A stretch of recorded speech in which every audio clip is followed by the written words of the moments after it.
and figure out what's on this thing. Yeah, I'm thinking the same thing.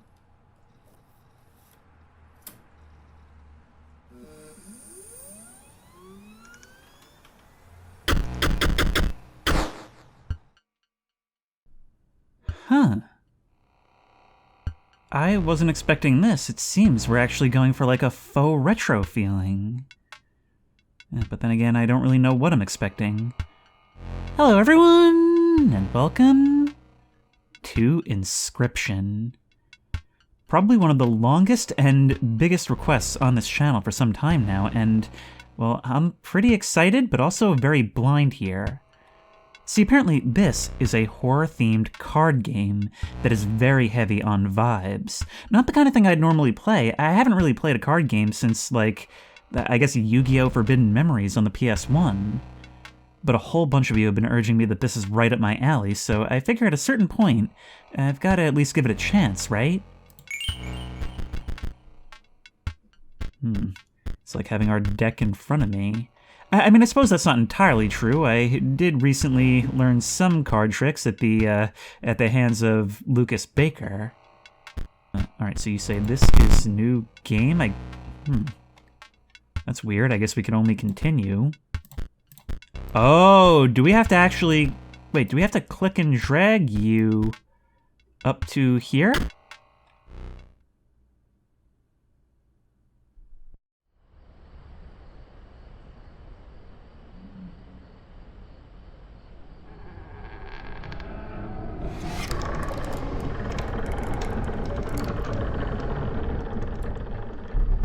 Another challenger. It has been ages.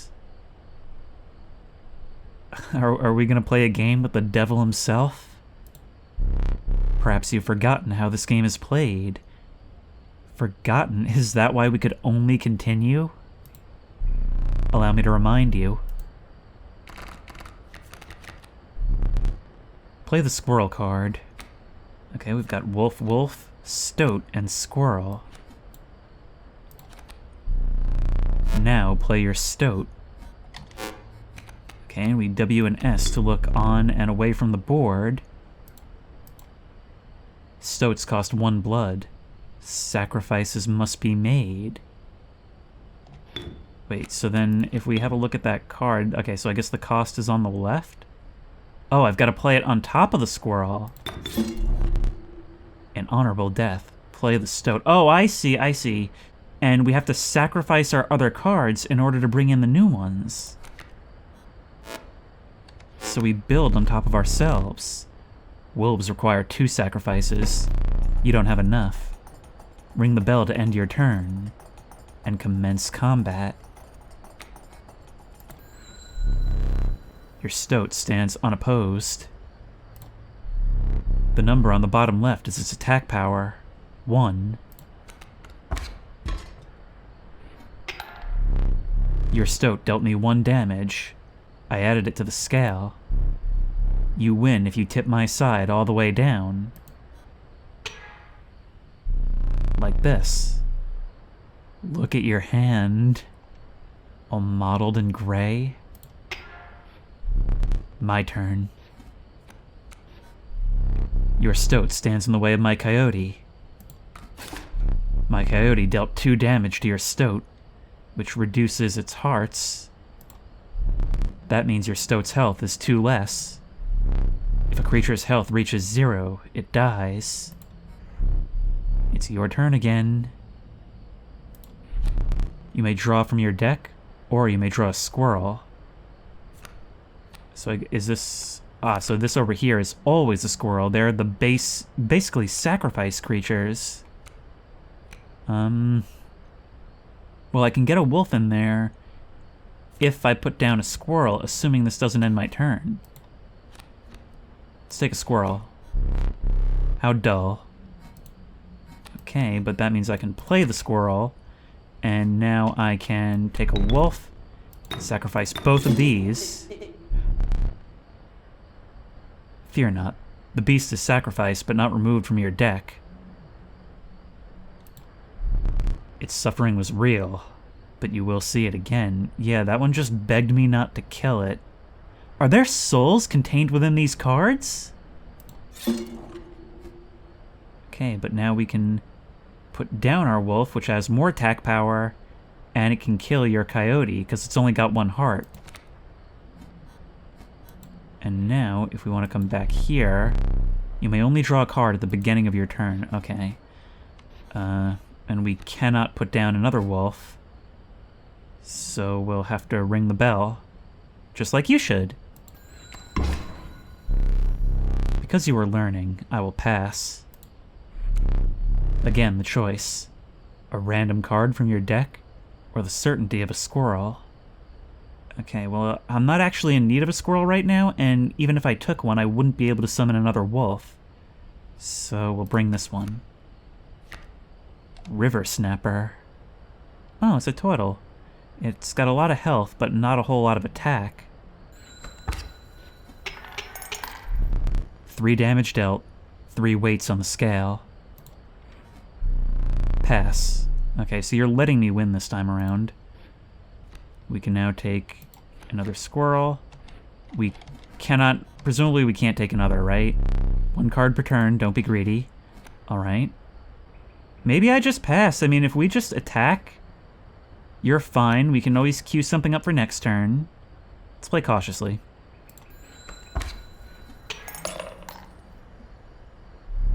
You've won this match. They won't all be so easy. I can imagine so. You literally had to let me win. Every once in a while, I just count, like, a glimpse of you on the edge of the light. Let me recall your story.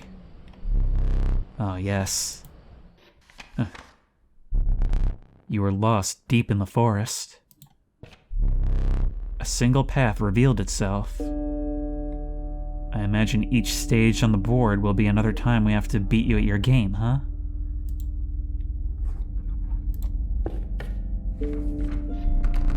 Two denizens of the forest approached you tentatively.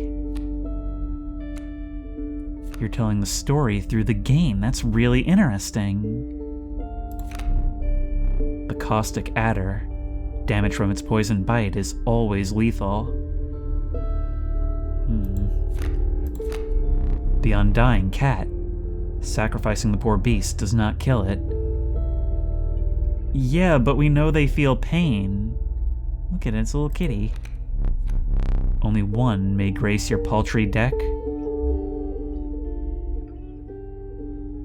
We're essentially choosing whether we play defensively or aggressively.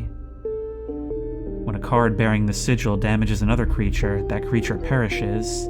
So it may only have 1 attack, which means it can't put a lot of gold on your scale, but it can kill your creatures quite easily. And then we can examine you, many lives.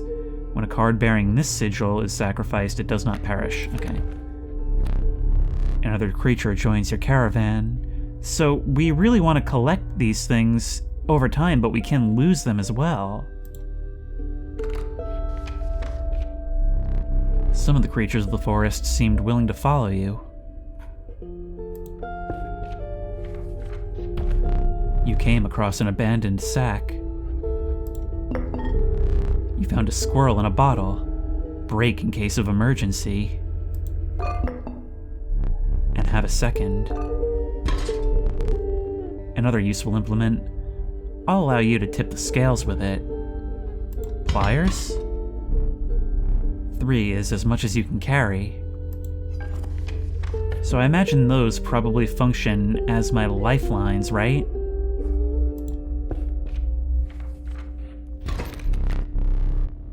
You were ambushed while crossing some rough terrain. Okay, so there's a couple of stumps that it appears do not attack.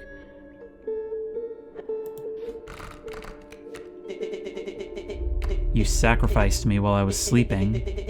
It was the right play. I get it. Maybe. You'll help me? Play along for now. You may now see my moves ahead of time. This is really freaky.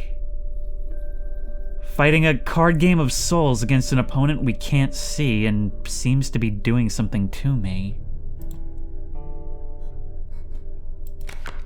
Okay, fledgling. Hang on, let's get closer so we can see what we're doing. Wolf cub, fledgling. A card bearing this sigil will grow into a more powerful form after one turn on the board. So that's you playing the long game. We have a forward and back position. Okay, the pliers. To the user, you will place a weight on the scales. The pain is temporary. So perhaps we can use that, like, if you're already on the ropes? It seems like we probably have to clear these threats in order to get at you, right? So we'll play... Can we play the stoat? No, I think we need to play the squirrel first, right? And the stoat can go down here. If I'm understanding correctly, it's entirely possible that I'm just not. The adder requires sacrifices, but if we play both of these right now, which may not be smart, we can go like that. Could bring in the adder, or the snapper. The snapper could act as a tank. Put down the adder. Should be interesting.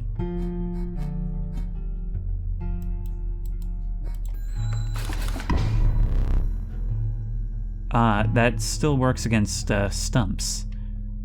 A serpent, perhaps more deadly than man. But now you'll grow. Attack my boulder. Mind the ambitious wolf cub. It ages swiftly. Okay. Do we want to try and summon our snapper, our tank? Or do we want to pull something new? Pull something new. The wolf. Okay, so now what do we do? I don't believe we can directly attack these things, right? No, in fact, it seems like they probably attack what's directly in front of them only. You're going to be chewing on that boulder for a while still. That bat can move up. Can he kill the adder? Because presumably if he moves up first, he gets the attack, right? The wolf would be nice, but short of sacrificing our guys, I don't think it's a good idea, so let's do that. We can continue to do some damage to them. Bat shows up. The airborne bat flies over creatures to attack directly. Ah, you can do what you want. Ow. Ha! My bat flew right over your adder. Okay, well, 2 can play at that game. Maybe we want to start setting up another thing? Let's see what else we've got. We've got another wolf, right? Yeah, I mean, I guess all we can really do is just keep attacking. Presumably, the adder can now kill the bat? Okay, airborne. A card bearing the sigil will strike an opponent directly, so it doesn't mean it can't be hit. Maybe we place that. My god! A well-earned point of damage. I should say so. I didn't think you would really do it. You say the pain is temporary. Yeah, you say the effect is temporary too. Okay. We don't have a lot of attack damage on the board. The wolf alone, it may even be better just to sacrifice them, but right now, getting those hits out and getting those guys out of the way will probably be the best thing. Let's end it. Okay, we can bring in a squirrel. The adder has sort of done its job for now. I can sacrifice either of these things. Let's just put a squirrel on the board. That can actually act as a sacrifice for the wolf while everybody else just kind of, like, kills it. Of course, you'll have things coming in shortly afterwards. In the meantime, there's not a whole ton I can do. You know you can play more than one card per turn, right? Yeah, I know. Now the question is... I could sacrifice the adder and the squirrel and put another wolf in front of it. You know what, though? Positioning, what I'm seeing, is extremely important. But look at the scales. I can just kind of delay you. I don't have to kill your wolf. I can just win the game by standing in your way while my other guys go at the enemy. Was I not clear? You can play a squirrel and also sacrifice it in the same turn. Yeah, I know, but unless I can sacrifice 2, it doesn't help me. No. This is all I need. This is all I need, bud. You prevailed and trekked onwards past the now bloody terrain. Oh, are you disappointed that I didn't make this more interesting?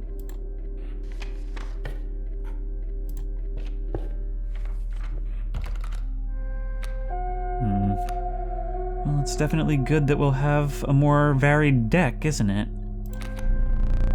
The young wolf cub. It grows into a wolf after a single turn, so as long as we can protect you at first, you'll be useful. You're actually less expensive to bring in as well. The meek sparrow. An inexpensive, if feeble, flying creature. Okay, so we can use you to go for direct attacks. And there's our full deck.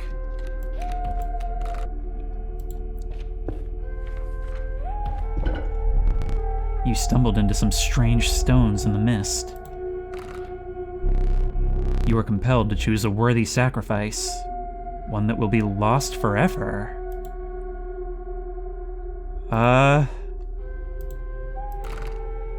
The sparrow or the adder? The sparrow's, that's useful and it's got some health. The adder can kill things, but it's kind of a glass cannon. You know what? I'm gonna sacrifice the adder. Mainly because I'm making a video here, and I want to see what new abilities we can play with. Pick me. Stoat, what do you mean? Oh, wait, we have to choose someone to carry out the sacrifice, I guess? What an honor. Oh, wait. A ghastly spectacle. But the soul of the adder now lives in the stoat. This game is nuts. It's definitely running on its own rules. But it's using those rules to tell a story, actually very similar to the Resident Evil section.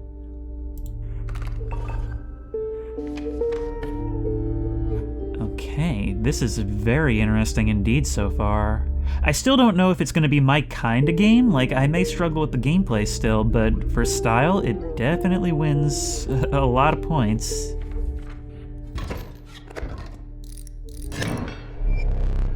Okay, so what is that ghastly abomination? Behold my totem. Yeah, that's gotten a lot of people banned from a lot of places. It inscribes my canine cards with the airborne sigil.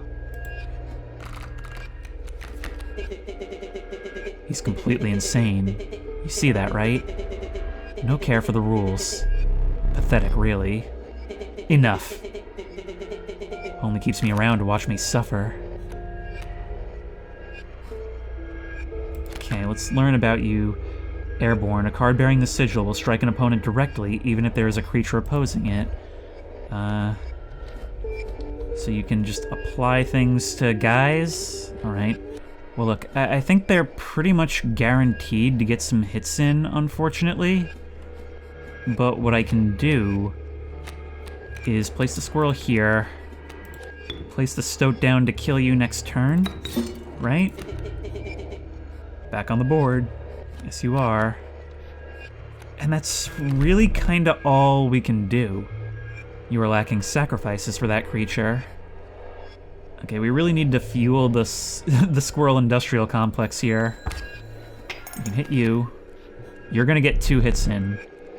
My totem has granted my coyote the power of flight. And they're just gonna do all that. Yeah, that's a huge problem. We're gonna grab a... well, not actually. No, that was a bad idea, actually, because we can't... we would have to sacrifice the stoat. Okay, you're gonna get that hit. I should have just drawn something else, but even then, it probably wouldn't have mattered if I had nothing to sacrifice. This sacrifice thing is actually making it really difficult for me. I need to understand, like, the meta for how to get guys on the board. Because as it stands, all my dudes are sitting this one out. Maybe I'm too kind of a boss. Okay, you're dead. You're coming in. You're killing the squirrel. I lose. You've lost. Using this as a learning opportunity may be the only way to mitigate my disappointment. Get up. Get up from the table. Fetch me the candlestick from atop the barrel beside the door. Excuse me? We're actually just wandering around.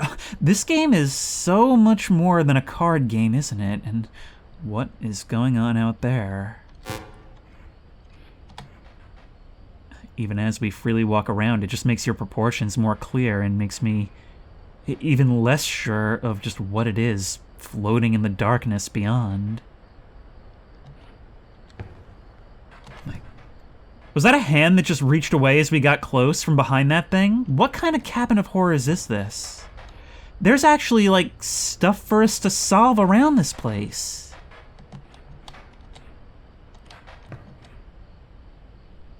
I wonder what would happen if I tried to make a run for it. Something tells me not good things. Bring it here. Are we gonna see your face? Now sit back down.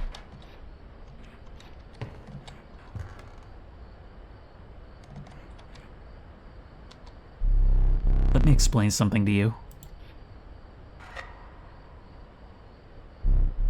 That was one of the 2 mistakes you can make here. If you make another mistake, I must sacrifice you. Now, where were we? You tell me that just as I reach a crossroads where some important decisions are gonna have to be made.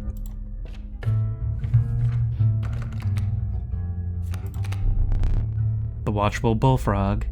It leaps in the way of attacking flyers. Okay, you're potentially very useful. The stalwart snapper. A near impenetrable defense. Okay, well, we've already got one. What is that? What just landed right there? Is that a gold nugget? And the kitty. I'm gonna take the bullfrog. Screw you, you're not making me sacrifice a kitty. And now we can choose the campfire or the devilry, but either way leads to death.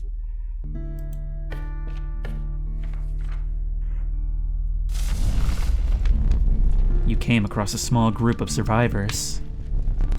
Faces shrunken from starvation. They huddled around a campfire. They looked upon your group of creatures and beckoned. Come, warm one of your creatures by the fire, one said. Warm it by the fire. That will enhance its power, said another. You noticed one of the survivors wiping drool from their mouth. Oh, God. You want something to eat, don't you?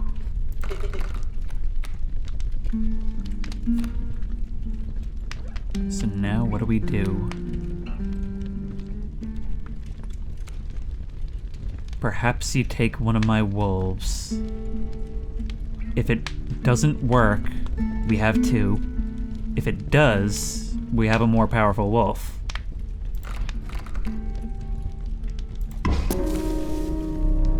The fire warmed the poor wolf, enhancing its power. One of the survivors reached toward it. Another gnashed their teeth. Without a word, you pulled the wolf away from the fire and left.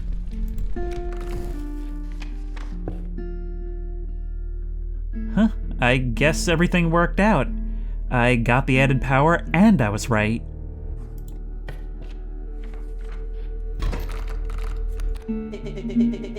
There's a way out for both of us. It's somewhere in this foul cabin. Be silent or I will tear you to shreds. Oh, look at you. Okay, what's going on the board right here? Grand Fur. Okay, so that, I guess, yeah, Mighty Leap. A card bearing this sigil will block an opposing creature bearing the airborne sigil. That's potentially useful. A grizzly. Dangerous. And we can't pull a squirrel on our first turn. I was thinking we might have to take one for the... We're not going to be able to summon anything. Because look, I was just thinking we might have to take one for the team and just let you hit us. But not really so, actually, because... Look, we can't fight this thing. We can't. It's got a ton of health. It does a ton of damage. We can't put something in the way because we won't be able to defend against it. So... I mean, what I mean is that if we put a squirrel down, it'll take the hit and it won't attack us that turn. Right. But then we can't summon anything. It puts him in the situation we were in before. So instead, what I'm going to do... I'm trying to think 2 steps ahead, and it's just... I'm not seeing anything good. Sacrifice you. Put you in. This spot? You sure? You're gonna die. You're just a more expensive thing to die if you come in. Bullfrog requires only 1 sacrifice. But that also doesn't really help me. Get your hits in, dude, because you're gonna get ours. Yep. And then if we bring in another sacrifice, the Bullfrog can also do damage, but you're just gonna kill us at a faster rate. Unless we simply keep drawing squirrels.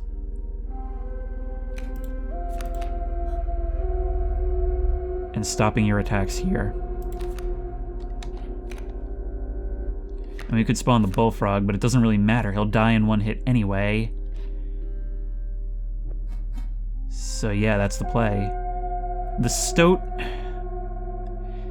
If we were to summon the Stoat now, actually... Okay, now this is where we learn, because I forgot the Stoat does have the deadly trait, so if we had let you hit the first time, then brought in the squirrel, then brought in the Stoat, that would actually have killed the bear for us. As it stands, this strategy should also work. Yep. Yep, boop. I am not a fun opponent, but I'm doing the safe thing. Man, why doesn't that just work on him? Yep, boop. If you're really not going to draw anything else.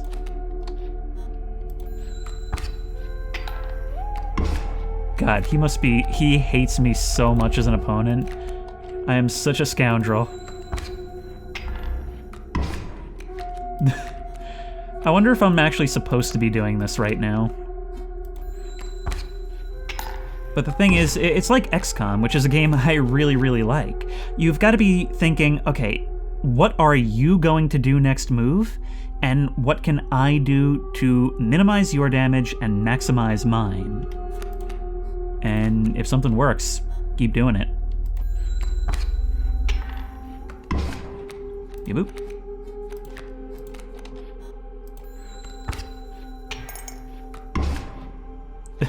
Operation Squirrel Shield is a go.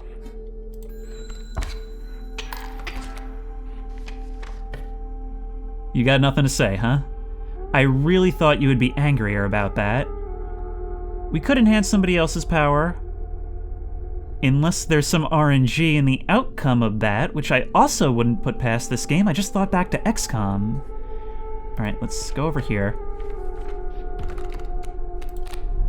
The Porcupine, and you also only require 1 sacrifice.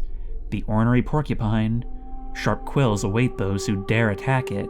So you'll probably die in 1 or 2 hits, but you'll get some damage in otherwise. We can get another adder. The Flighty Elk. It moves after attacking. So does that mean you're a little bit more defensible? Okay, well, Sprinter. At the end of the owner's turn, a card bearing the sigil will move in the direction inscribed on the sigil. So you'll move over to the right. You're a shifter. Potentially useful. You will do a single damage point when attacked. You obviously will simply kill. The elk could be useful, but its applications are specific, and it requires a lot. Now look, the message that it's sending here is clear. We need to start learning to sacrifice our cards, because I don't think what I just employed right there is going to serve us for very long. We need tankier guys. The question with you is, do you still inflict the damage point if the thing kills you?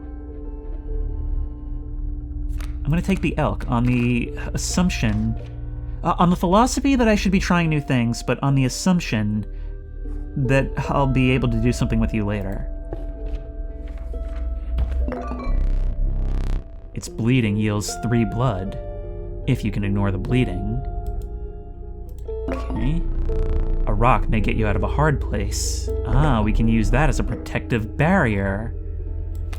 And squirrel in a bottle. Okay, well that's pretty obvious. And the boulder. I mean, hey, we could always use a distraction that isn't a sacrifice, right? A gust from this may lift your creatures into the air, if only for a turn. Ooh. Harpy's birdleg fan. Your creatures will attack as though they had the airborne sigil this turn. Well, you tried to cheat with that earlier, or something like it. Feeling overburdened enough with full 3 items, you carried on. Well, here's the end of our road.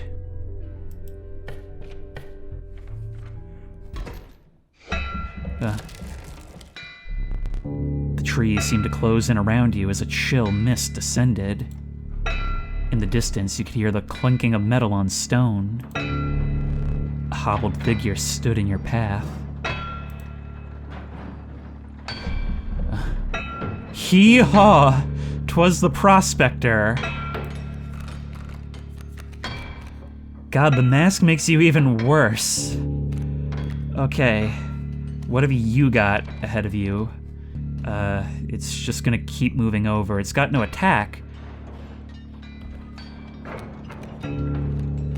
Alright. So here's what we're gonna do. There's another squirrel here, right? And then sacrifice the both of them for a wolf. Right? The coyote will do 2 damage. The wolf will die if that happens. So sacrifice the both of you. Place the wolf here. You'll get your hits in. We'll get bigger hits. Right? We may hit the... let's do the math here, though. We may hit the mule this turn, but eventually the mule is going to end up... It has no attack. It'll eventually run into the boulder, right? Unless we use the boulder to prevent your attacks. Maybe I shouldn't be using all these cheats right away, but it is the end of the road. God, every time I glance up at you, it's amazing how much style this game is managing to have for something that takes place entirely at a card table. Is this what D&D players feel all the time? Let's do it. Let's see if this works.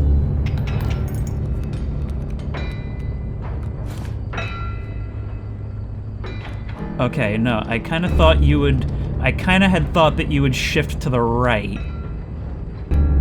We've got to hold out for a certain length of time, but at a certain point we're going to need to sacrifice. What we could do is sacrifice... We can't yeah, you can't draw blood from a boulder. You know what? That makes sense. Let's just do it. You're gone. That opens up a parcel. I see. Dagnabbit, my mule! I did not realize that we could actually loot that mule. You're gonna get your guys in. Oh no. No. We're not gonna be able to get free hits. The skunk has Stinky. The creature opposing a card bearing the sigil loses 1 power. So we can use that to sort of slow their roll. I think my wolf is dead next turn. What we could do is draw another squirrel, summon something new. We could prevent one of your hits, or we could get something killed. Look, don't get ahead of yourself. You need to draw a card first. I need to draw a card first. Okay, let's take a squirrel. Right. One of them is we place 2 squirrels, replace one with the porcupine. That kills you next turn, or one of you. From there, we can use this thing to at least get one last hit on you with the wolf before our turn ends. And before you come forward and just kill him. Only thing is, like, I'm pretty sure what's going to happen is you're going to come forward and get to attack. You won't get to attack him, right? Because if you can, then the wolf just lives. We put in our squirrel, it'll take the hit. This will save us from getting damaged for a turn. Meanwhile, we can take this. And, oh wait. Did it do it to, it did it to all of them? I hadn't overlooked that part. Okay. Well, the skunk can't attack forward. And the sparrow can, but the sparrow already had that ability, so we might as well just tank the shot for now. And we win. Oh, it was much simpler. I hope you didn't think it would be that easy. You know what? I kind of suspected that that was what that was for, given the 2 candles. There's gold in them cards.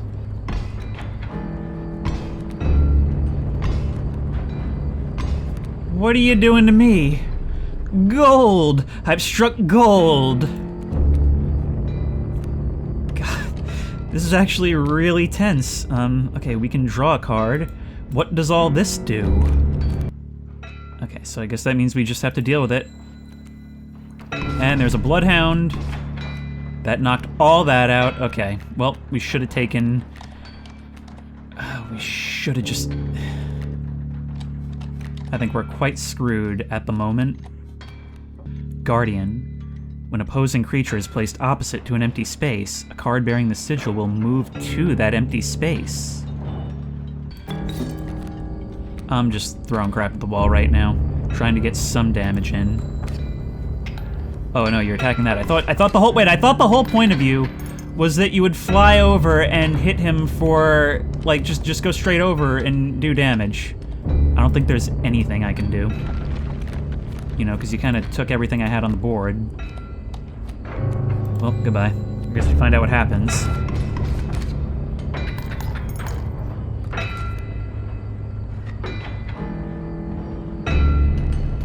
More gold for me. And we're dead.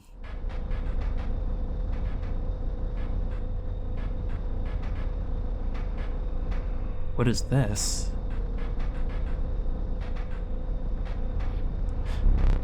You aren't dead yet. This isn't purgatory. I'm just trying to catch the vague reflections off of what I assume is a beard and wild hair. But it's leaving me with more imagination than answers. Though you may think of it that way. Before you expire, I must ask you a favor. I would like a memento. Your very own death card. It's quite plain at the moment, isn't it? We will work together to amend that. I want this to be the perfect memento of you. Here are some cards from your mediocre deck. We can put them to good use. Please, choose a card to draw the cost from. A cost of 2 blood from the wolf. And another. This time I will use its power and health. The numbers. I'm sorry, I don't understand what this is going towards, that's the problem. Unless it's a card going to your deck, unless we're building an opponent. I'd rather have something that does no damage and I can ship through. Now choose from which card will extract the sigils. I want your thing to move. A sigil of Sprinter from the Elk. I never did ask for your name. I basically created a mule with 1 attack. Call me... Because that's all they had time to say before I get you. There's now but one final matter. The portrait. Are you ready? Cheese and crackers. You do not need to smile.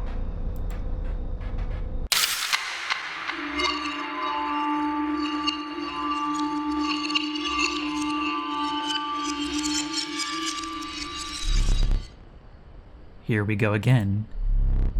Another challenger. Perhaps it's time. Perhaps you can understand bones. The resourceful opossum costs 2 bones. It's still the tutorial. But it seems to be the same principle as blood. You gain a bone when one of your creatures perishes. For any reason. So they're like something we call in when things aren't going well. The Stoat, you're still here, but your Rattler does not seem to have that kill you instantly trait. So maybe perhaps we put the Stoat right here. And we get it from sacrifices as well. From the death of your creature, you've gained a bone. You will not lose this until it is spent, or the battle ends. Okay, so it's basically blood we can cash in for later. We could still sacrifice the squirrel, right? Or do we need to summon something if we're going to use another card to do it? We could sacrifice the Stoat and get this guy, but that doesn't seem as good.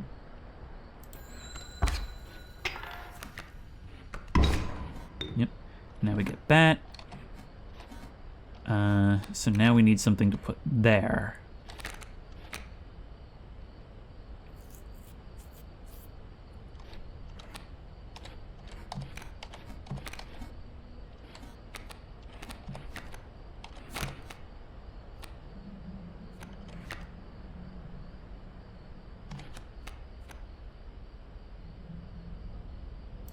Look, if we take a squirrel, we can place that there, right?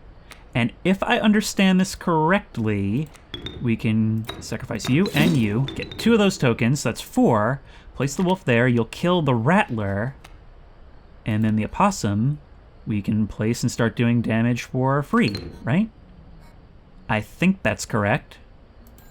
There we go. Now there's another Rattler coming in. I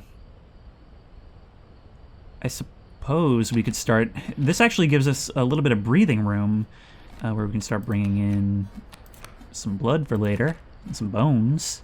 Not that we need bones. That's a lot there. And it doesn't matter, we win. How brutal of you. You dealt me more damage than you needed to win. However, in my game, such feats are rewarded. To be precise, a tooth to keep for each extra damage dealt. The Trapper may be interested in your spoils. The Trapper. So I'm not the only one making sacrifices here. This is really, really cool. They're actually rewarding us for not only winning, but winning spectacularly. I remember at the end of Buckshot Roulette, I had the creature dead to rights, and I ended up handcuffing it so that I could basically execute it. Seems like this actually has such things in mind. Oh. I forgot your figurine. Get up and fetch it for me. It's beside the safe.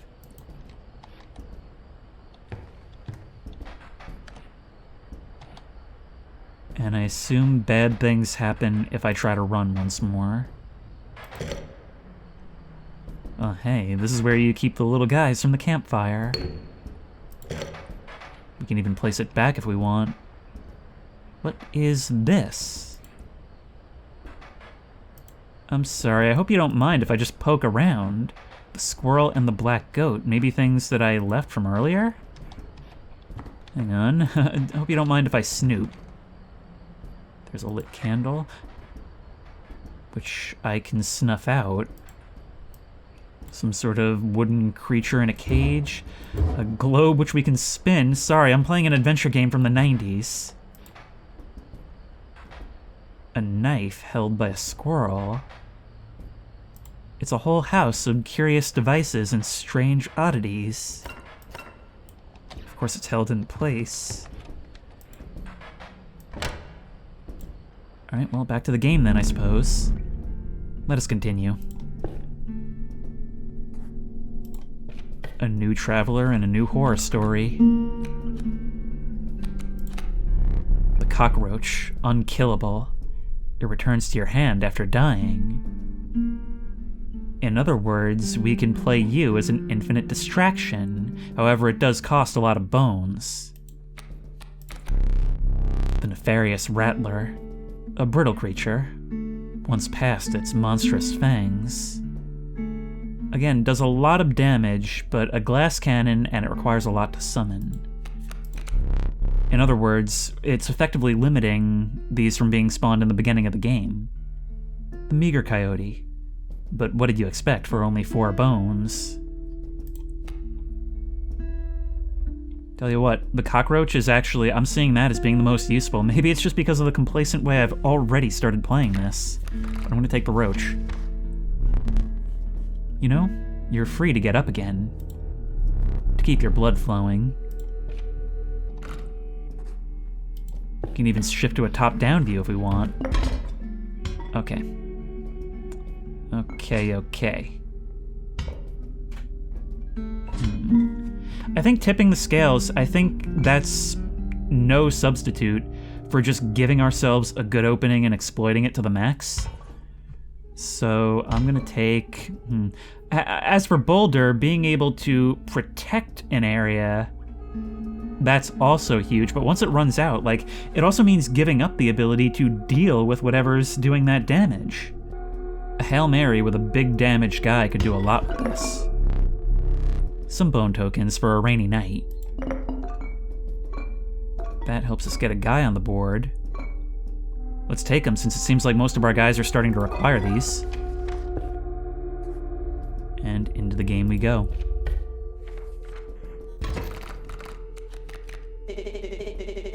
Are you smart or something? He usually doesn't even bother teaching about bones. Alright, here's a tip. I saw past victim writing a passcode in the rulebook. Did they now? And with how much you ignore me just kind of walking around and poking through things, is that a spider? He even looked at it like he was annoyed by it. I don't think it's because you're ignoring me. I think it's because this whole cabin is part of the game, isn't it? We've got to think outside the box to really escape here. But right now we play 273. That's what that was. It's for the safe. These things are splotched out. You're like, take your time, take your time. Okay. It's not letting me stand back up right now, but once I get the chance, once we're back on the map. So what have you got up here? You've got a wolf cub that is going to grow into something. That spider is persistent. I kind of think it might be part of this. Alpha. Leader. Creatures adjacent to a card bearing this sigil gain 1 power. Alright, well here's what we can do. Is we can grab you, put the squirrel right here. Sacrifice you for the stoat.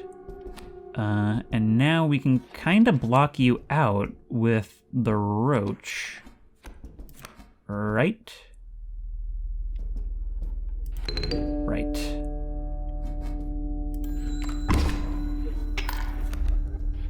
Now you're gonna kill the roach, but the roach goes back to us, where he was unfaltering as the cockroach. Yeah, if only, right? Now you're gonna start doing damage to us, but we have the advantage there. Also, we can do our shenanigan again. I can't believe it's come back to this. This is not gonna work outside the tutorials.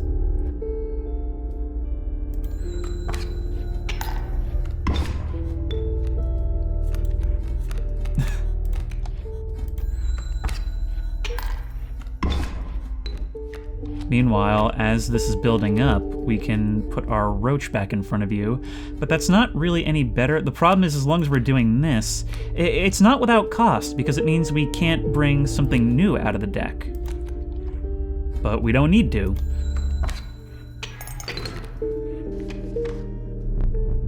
If you desire it, you may stand now.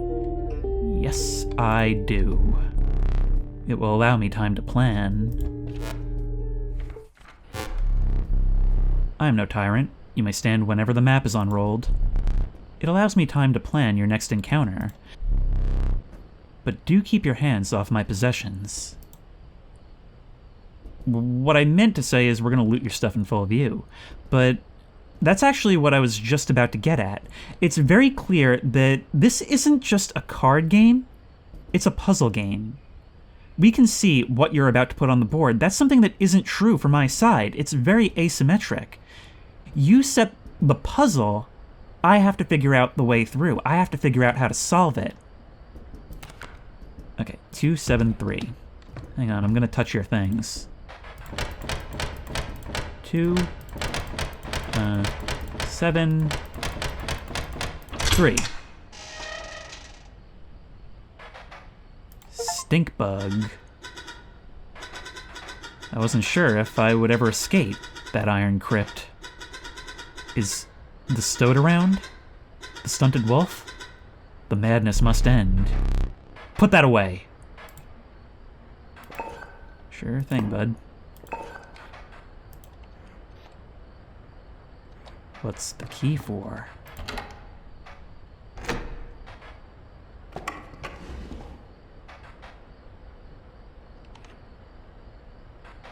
You're still watching me the whole time.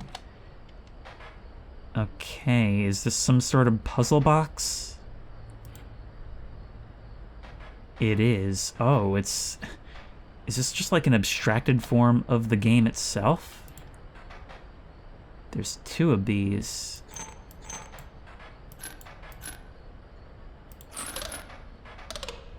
So that means that 3 out of 5 are right.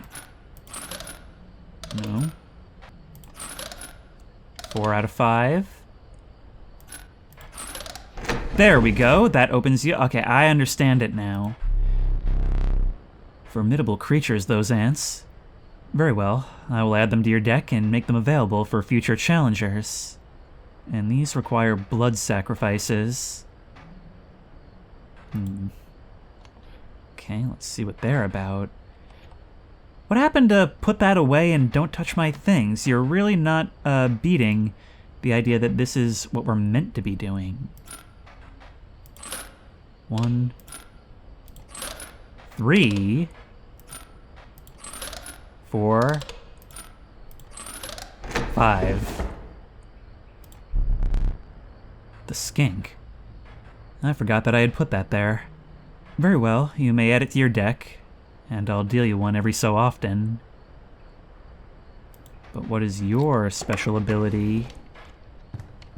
Alright, I hope it's saving this. That kind of makes me wonder what we're meant to be doing here then.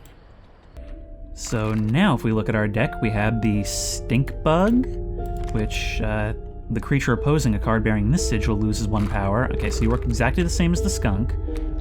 The ants are just ants. However, the Ant Queen, when a card bearing this sigil is played, an ant is created in your hand. So I guess you can just kind of like keep making ants, maybe? I mean, your attack power is ant. You don't do any damage on your own. And as for you, Loose Tail, when a card bearing this sigil would be struck, a tail is created in its place, and a card bearing the sigil moves to the right. So you basically get a dodge. Oh, we're gonna welcome some more to the family now. The Fervid Mantis. Its prying claws strike both to the left and right. Bifurcated Strike. A card bearing this sigil will strike each opposing space to the left and right of the space across from it, but not right in front of it. So basically, you're for holding the line at the cost of yourself. And we've got a Snapper. And my own death card. We were something that looks a lot like you, huh? I'm gonna take it without even reading it. I mean, who wouldn't? Let's take some stuff. A powerful item. Turn this and I'll skip my next turn. Very powerful indeed. Yeah, I'm gonna take that. I mean, obviously. I mean, I'm full up anyway. Let's go.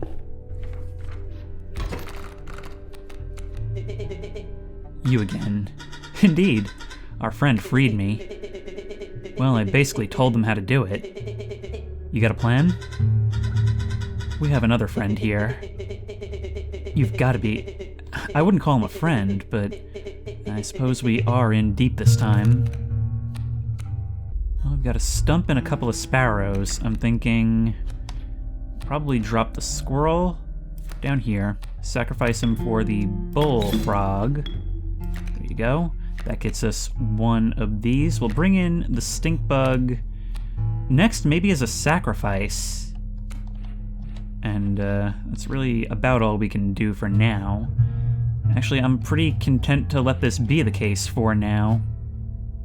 Because look, a blocker on their side is actually stronger than a blocker on my side, isn't it? Unless I'm missing something. So let's do it.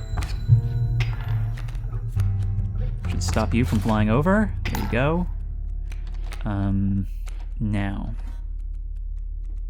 Now I think what we want is you. We're going to use that to summon the stoat. Total misplay. Is it? Is it now? The stink bug can start attacking that, but we don't want it to. Yeah, the stoat will take a hit, but it'll survive ultimately, right?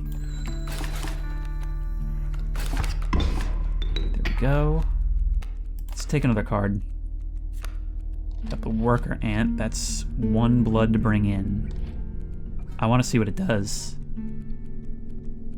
Let's kill that sparrow. Get out of the way.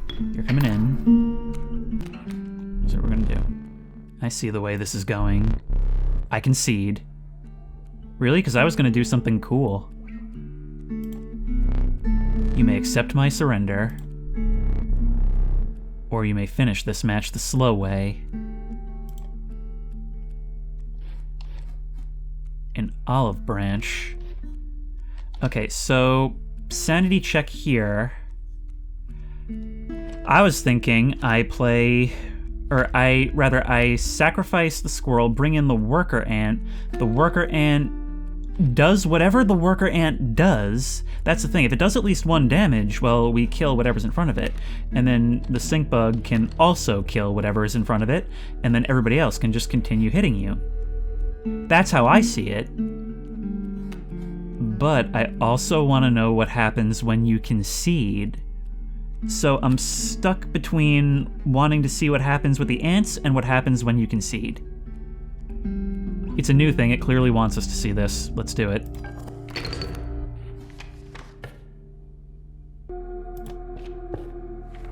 And we step in a bear trap. You were stopped along the way by a trapper looking to liquidate his pelts.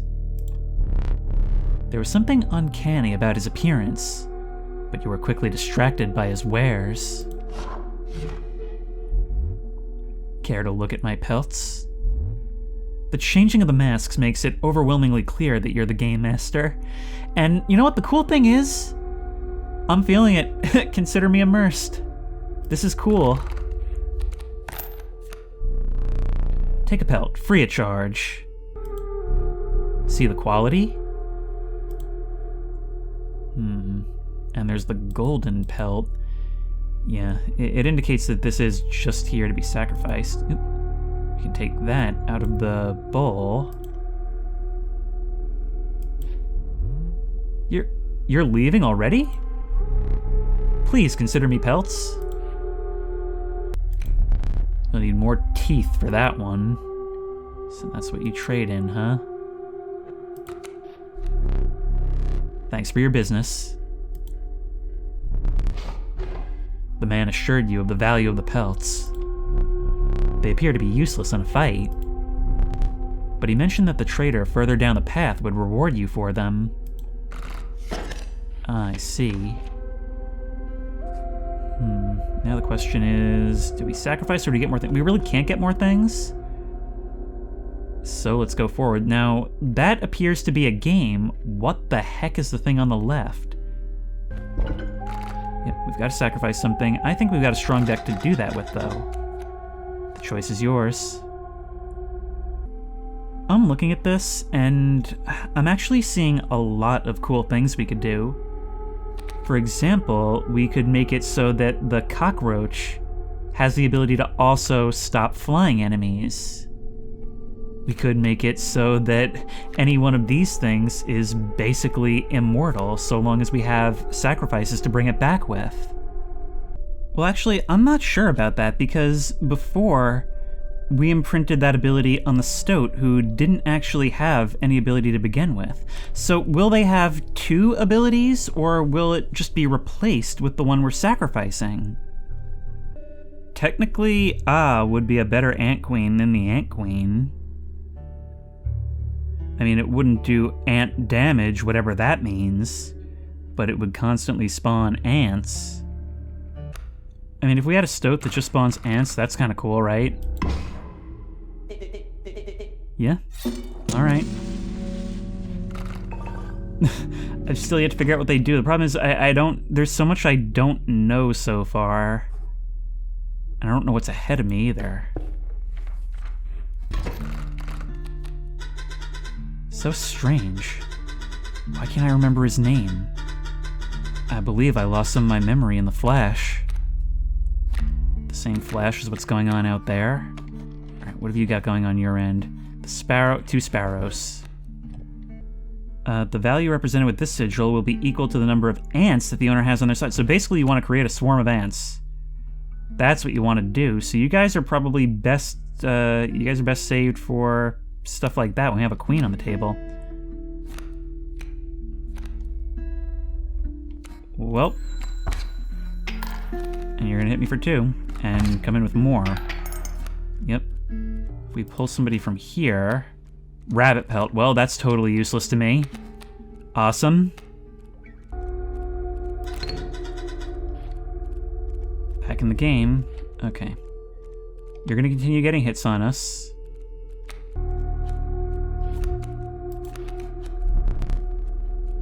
You have me here, I surrender. Yeah, no, it didn't really look like there was much I could do. Like, a lot of my cards couldn't really hit you.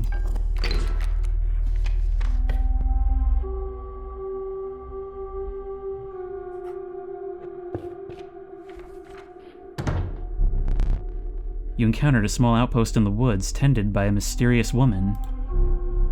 It was the trader that the old trapper had mentioned. Her appearance was unsettling, but you were mollified by her offerings. Do you mind if I examine those pelts of yours? Yeah. I mean, this is why I didn't try playing it. Let's start with your hair pelts. Here's what I can offer. So we can build our deck by trading these pelts, by holding on to them. But the fact that we can draw them means they're kind of a liability while we hold on to them. I can trade you any of these. Take your time. The Rat King. What do you do? Bone King. When a card bearing this sigil dies, 4 bones are rewarded instead of 1. Then there's the Mole. Borrower. When an empty space would be struck, a card bearing this sigil will move to that space to receive the strike instead, so you play defense. Worthy sacrifice. The goat is worth 3 blood.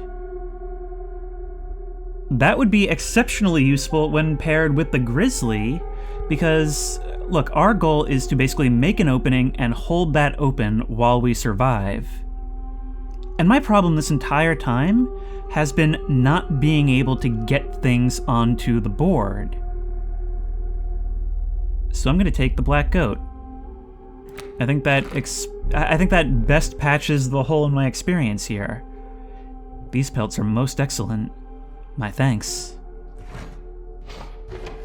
Because the way I see it, all of this is about trying to be adaptable to different situations.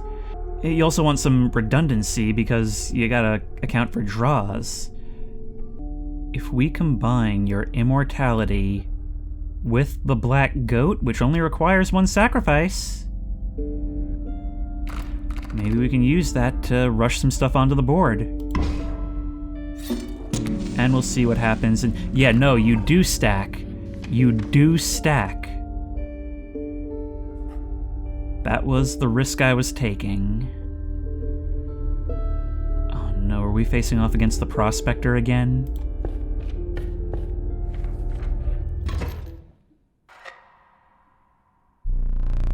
My boss battles are high-stakes tests of your aptitude. With one flame, you will either overcome them or die. Well, that's annoying, considering the roguelike nature of this. Fear not. I will let you keep the smoke. Hard line. Oh no, you meant it literally. The incessant clank, clank, clanking reverberated between your ears. The path ahead was blocked by a grotesque figure. 'Twas the Prospector. Hee-haw! He's doing the Prospector again? Easy, boss. The mule's the key. It's a Bone King, so we'll probably want that to die early, right? And we can place it for free. Smoke here, right? That'll take the first hit. Could also start putting ants on the board. We're gonna get rid of the smoke. So many bones. Okay, the clanging increases. The adder is coming down, but it's going to be stopped by the boulder. We'll probably want to be ready to do something about him. The adder starts striking the boulder. Oh, right. No, you can kill a boulder right away. What, it's got no blood, but poison can flow through its veins? Cool. We could sacrifice something for the bullfrog. We don't really need to. There's no reason to do that right now. Kill your guys. The coyote's coming down. Okay, that does complicate things a little bit. Okay, so this ant on the right is not going to kill you until next turn. In this turn, it's going to tip the scales in my favor. I don't know how to get out of this. Gold, I've struck gold. And now here comes the Guardian. All right, this... If we had just committed to killing that mule, we wouldn't be having this problem right now.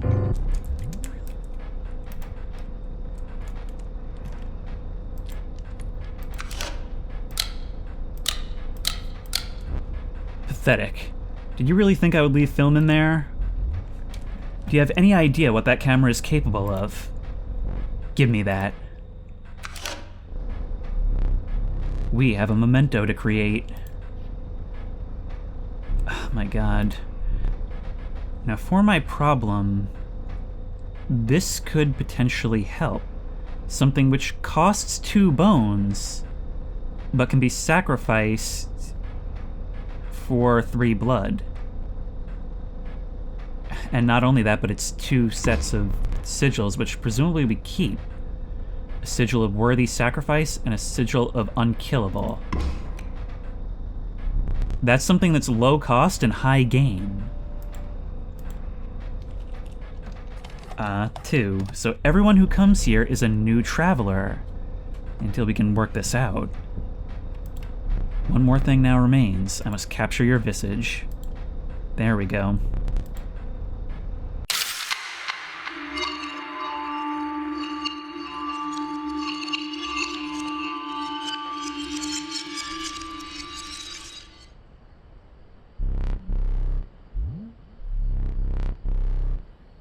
Nothing comes between that man and his gold. It seems the lowly stink bug made its way in. Okay, so we keep all of our stuff from before. We don't have to open everything up again. But it is dealt, so it stands.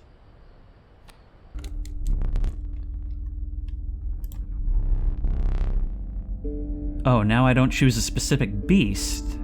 Instead, I decide on a tribe that I prefer.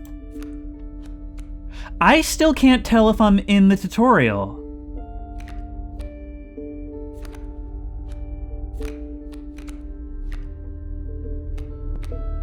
and I make this based on no decision.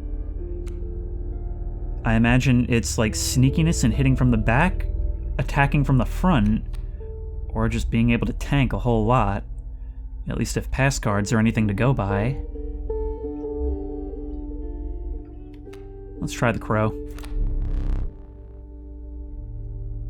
The covetous magpie. It can fetch any card in your deck. Oh, what good fortune. Hey, did you guys know that magpie in German is Elster? That's very useful. A randomly chosen bird card. Do you wish for something else? Oh, I'll take it.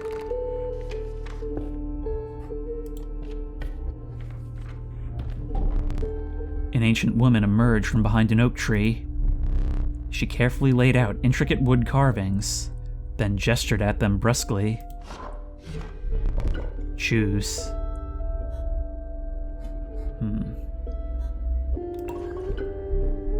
You accepted the woodcarver's offering.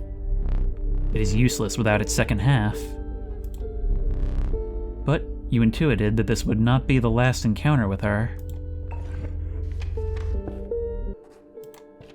Hey, it's one of these things. You've got that. Look, there's a third talking card somewhere around here. Personally, I hate the guy. Biggest killjoy ever. But he's the only one of us with a plan to get things back to normal. Yeah. Well, my previous selves are in here somewhere, so of course I'm listening. You guys are gonna be scooting all over the board. If we take 2 of these things, we can basically just start damaging you directly right away. So if we go for this, and I'm not sure if you'll start sliding left or if you'll come down the one, you'll still be able to hit us. But we can at least start sacrificing you guys, get our bones, put you in, and then the stinky bug can go right here, which we can sacrifice for a stoat to darkness take me. Keep me alive. I'll try. Doesn't matter. Now you'll hit them. But it hardly matters. So you've each taken a hit. You're actually gonna kill... Or no, you're not gonna kill the stoat. Stoat's gonna kill you, because now you've got nowhere to go. You're all stuck against that stump. Will you start damaging it? I don't know. You can always sacrifice something. It didn't even matter. And away we go.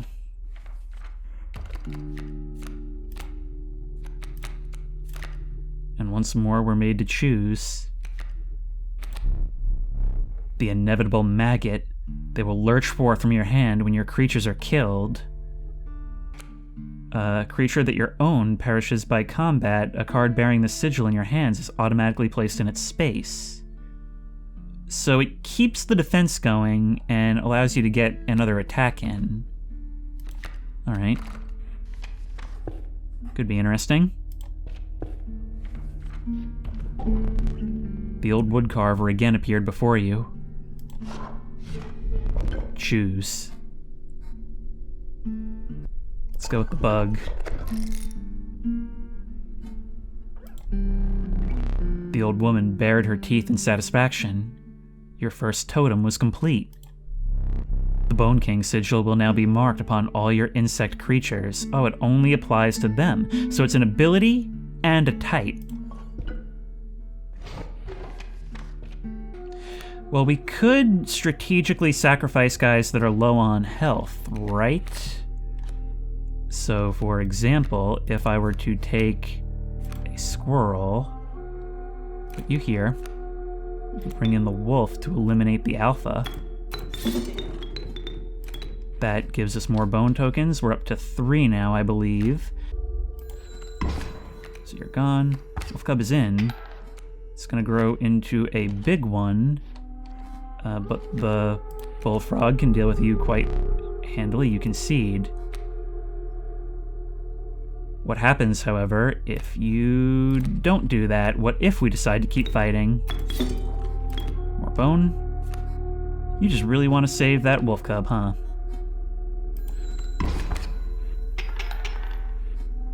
And now we can really just keep drawing stuff. There's not much reason to. Doesn't really matter either way at this stage. There's the magpie in all its horrifying glory. Yeah, we don't need it. It's essentially sacrificing two things in the hope that you get something good. Let's do this the hard way.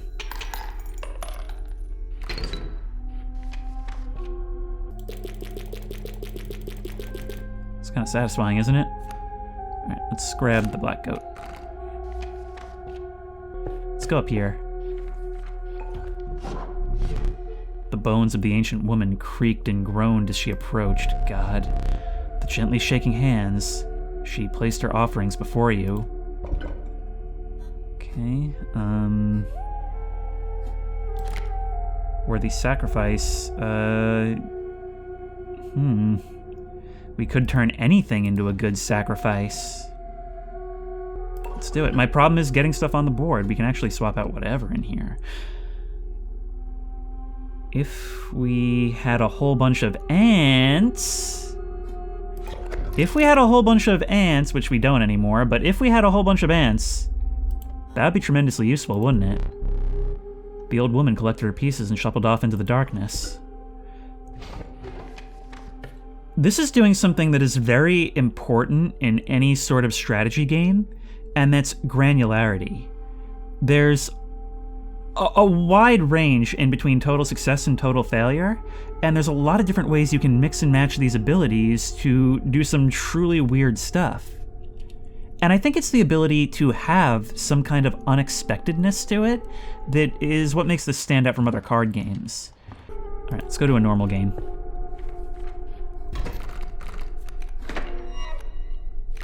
Okay, so we got all of that. And you've got the ability to be sacrificed. So basically, yeah, that's exactly what we were trying to do before, which is bones for blood. Now. You got the porcupine.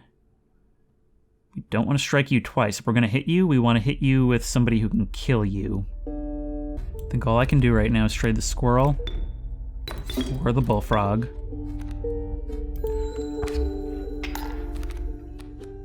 You're going to kill the bullfrog, and you're going to do some damage. Corpse maggots is here. Corpses are in no short supply, of course. And if we were to sacrifice you... If we were, we just got to hold out for another turn. We can win the arms race, yes. We can actually win the arms race. Because if I keep putting down squirrels, which is my go-to still, I can block one of you forever. You'll keep doing 2 damage, I'll keep doing 3 damage. But let's just end it anyway. And here he comes again.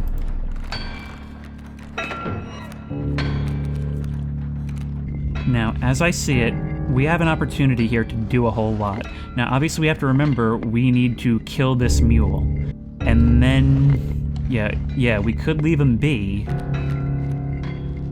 But the more important thing is we have a lot of opportunity here to keep our good stuff on the board, make a lot of sacrifices early. Let's put the smoke here. That'll get us some bones. We can get more from here. Use that to get the corpse maggots. We could sacrifice it for the bullfrog. Start doing damage early. We don't want our best stuff on the board early, because it's going to get golded. Put you down now. We'll kill that.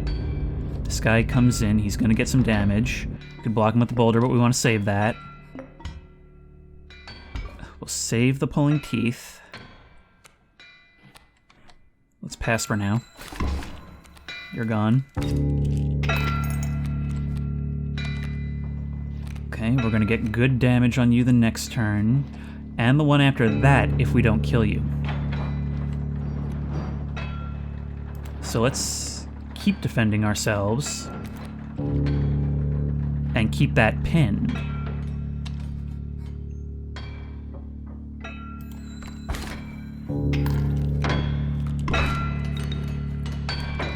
All right, you're gonna die next.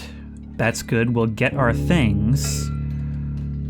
Only thing is that everything that's on this side is going to get golded.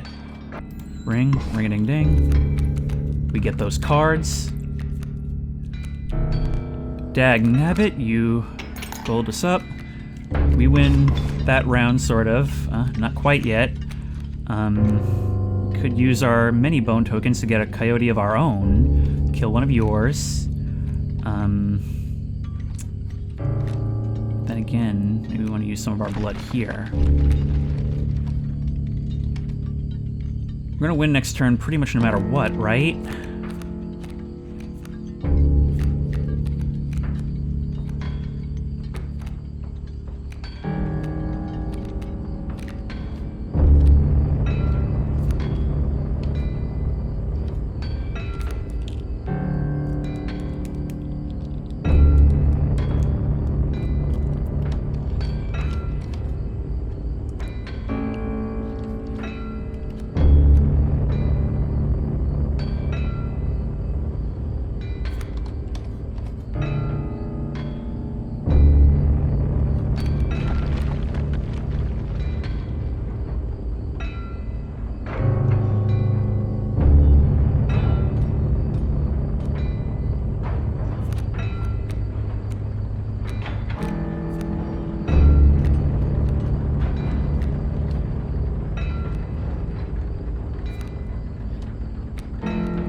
Tell you what, let's take a squirrel, right?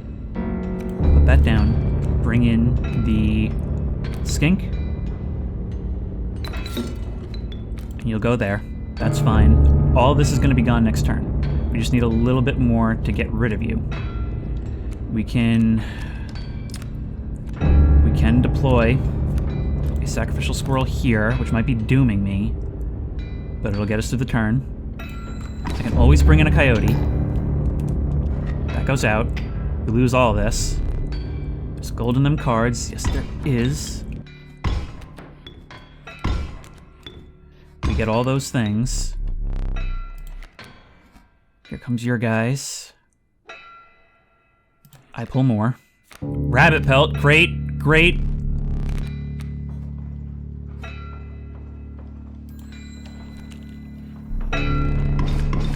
That's gonna happen. Bad play. Look, the stoat can kill you. That's all I care about right now.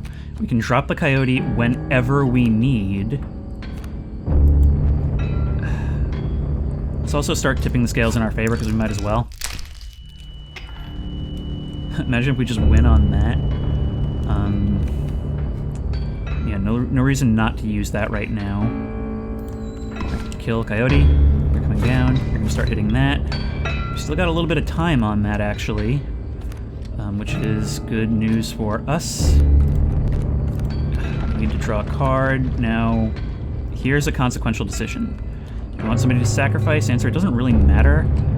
You can do more damage. Maybe we sacrifice the stoat after we... Yeah, that could be a play, actually. Because if we... Boulder breaks, right? We kill you with the coyote next turn. Boulder breaks, but you don't get a hit in. Stoat gets his hit in. And then we sacrifice... Actually, there's... Yeah, no, we drop in a squirrel then we sacrifice that, get a raven. Now we've got two damage from two sources going in each turn. Right? Right? Have I missed something? Let me just double check this. Alright, do it. You get your hits in. That goes. You're gonna start doing some damage, which sucks, yes. However... We can then do our... We gotta draw something first. So we draw a new card, hope for something with bones, a rabbit pelt. We can hold you off for a little while longer. We could. Which will allow us to tip the scales further in our favor. So, like, we might as well. There's no reason not to do it, right? And then we can... We'll still get our damage in, and we can still do the same next turn, I suppose. Alright, there we go. And we got you anyway, so it doesn't matter. Allow me to light your candles once more. I won't be killing you quite yet. And we did it. We beat the Prospector. You're the first in a while to overcome a boss. As a reward, you're granted an opportunity to select a rare card. Choose carefully.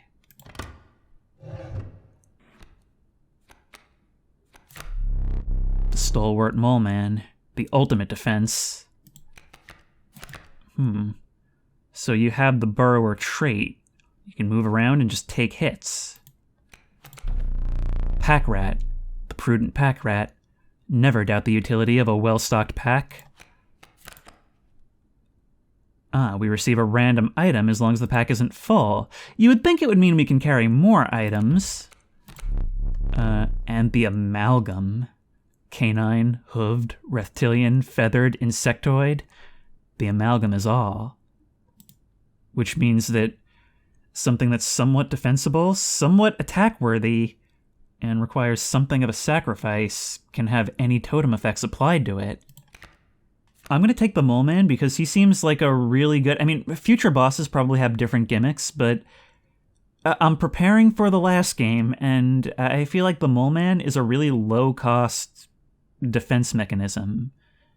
Although the Amalgam is quite attractive as well. Let's take him.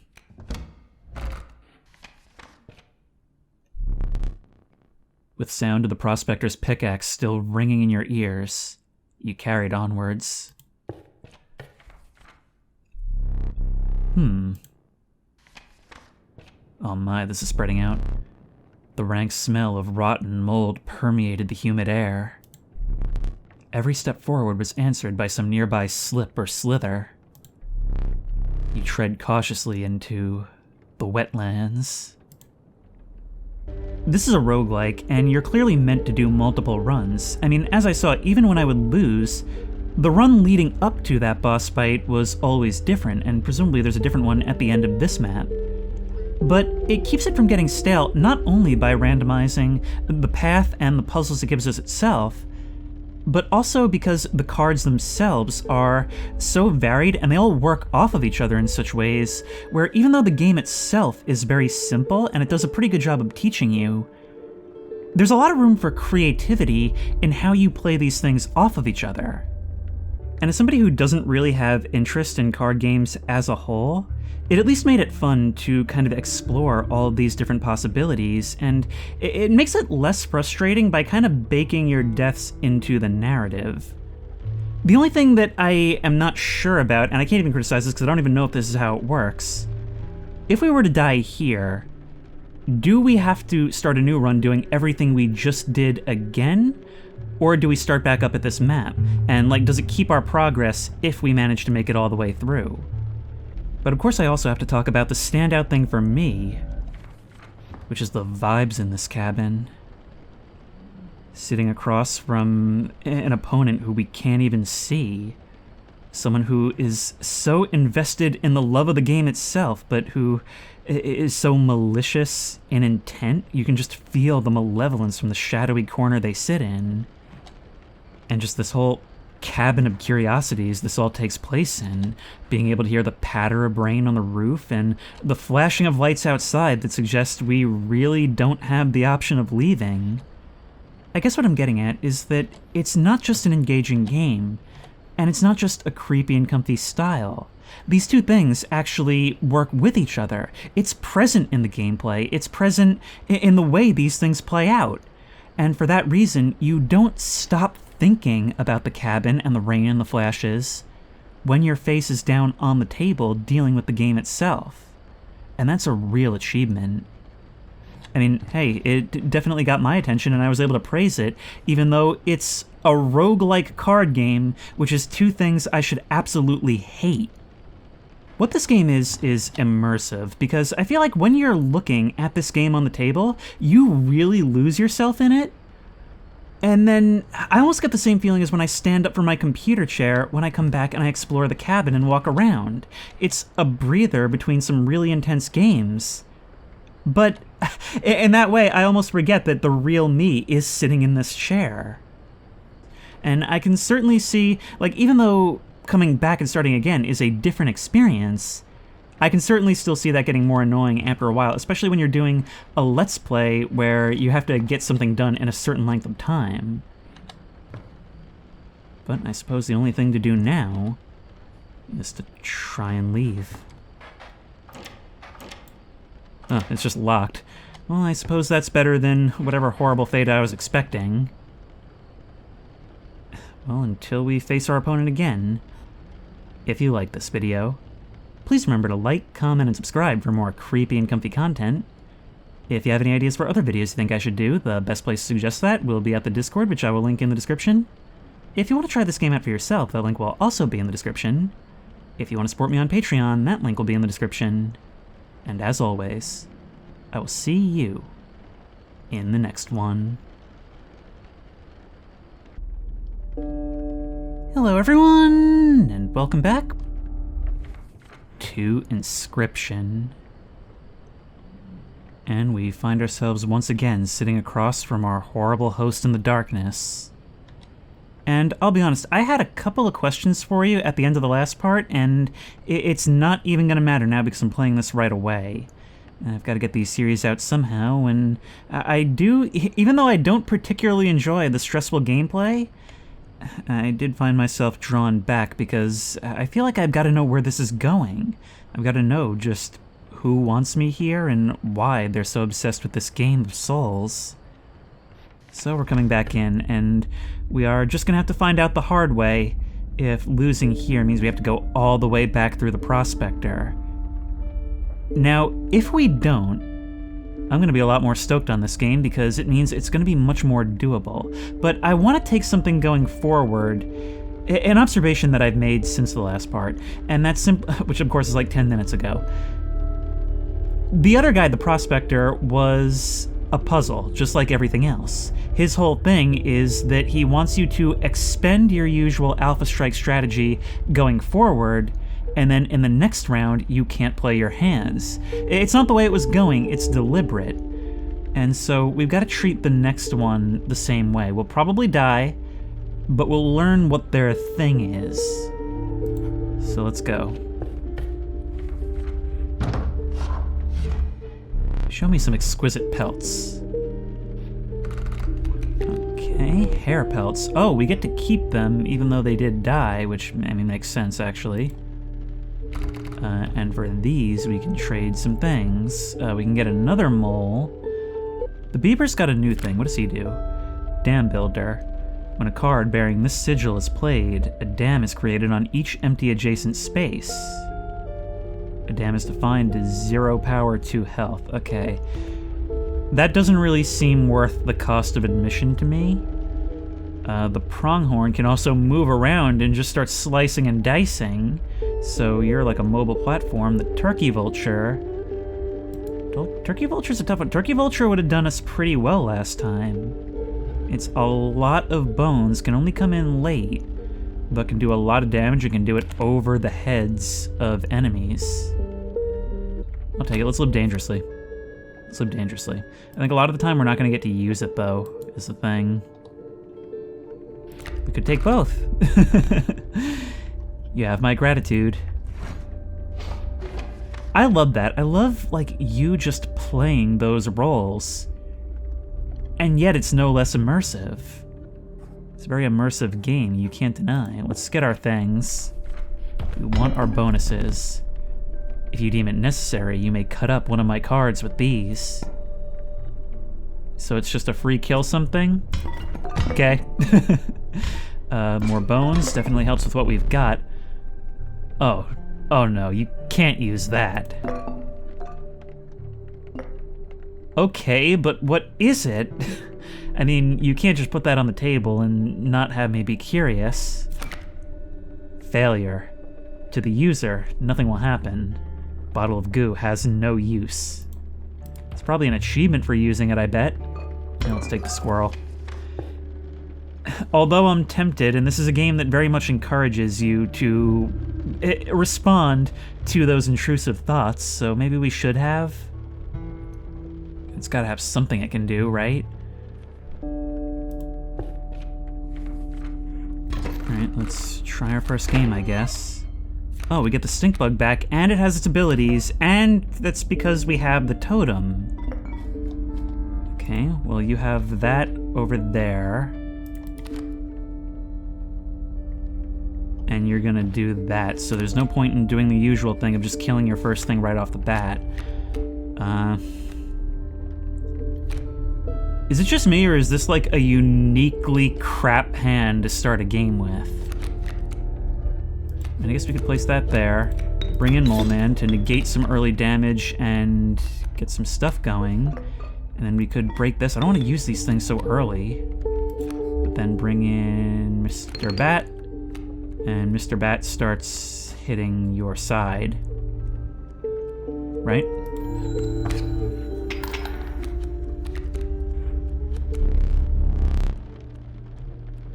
Some mole. Okay, now what do we do with...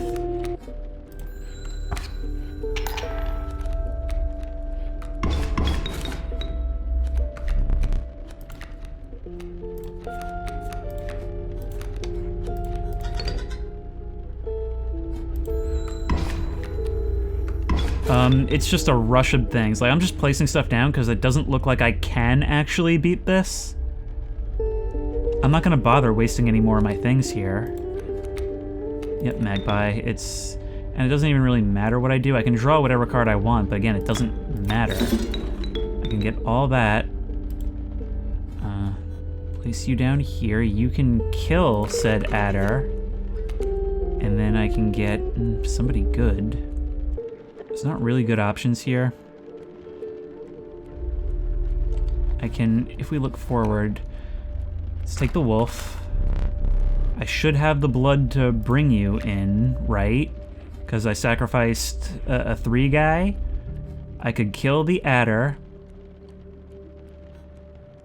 These things are going to start hitting us no matter what.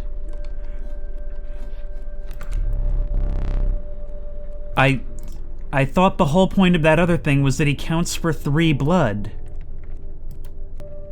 Okay, well, screw this then. Okay, well, into the trap. My pelts are clean. Have a free one, thank you. Thanks for your patronage. Well, that doesn't help us much. But the next thing might... We could collect more items, but I want to see what this is.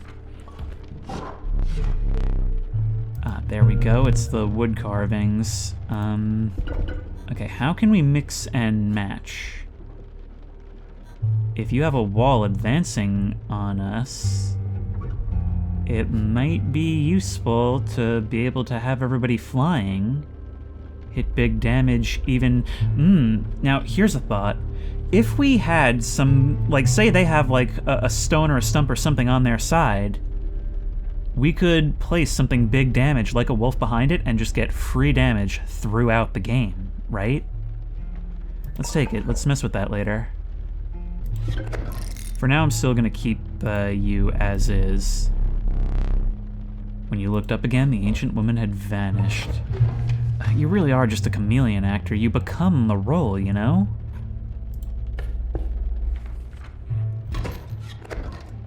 What the heck is that thing?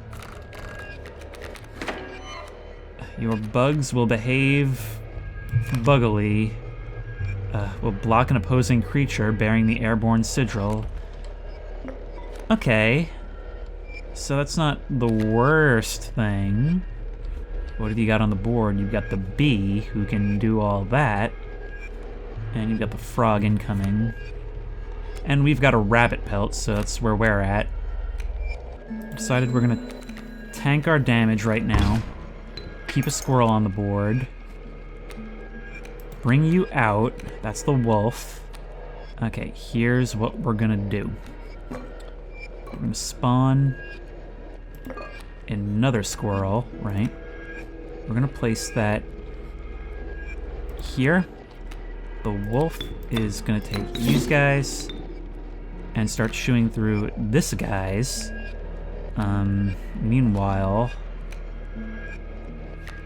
Meanwhile, we're going to use our coins to place the stink bug, which can negate damage from you, and place the bullfrog here. Counts for even more blood. But it doesn't matter because we can't store it, so like, what's... That actually feels so much less useful knowing that. Go for it. That'll clear that up. You can... Oh god, no, it's just an advancing wall of doom. Crap, that's a huge problem. That's a huge problem. I mean, you're gonna come in. The mantis is going to get killed by the bullfrog. It's gonna do some damage and then get killed. The bee is gonna do some damage and get killed by the wolf. I might be able to attrition this thing again.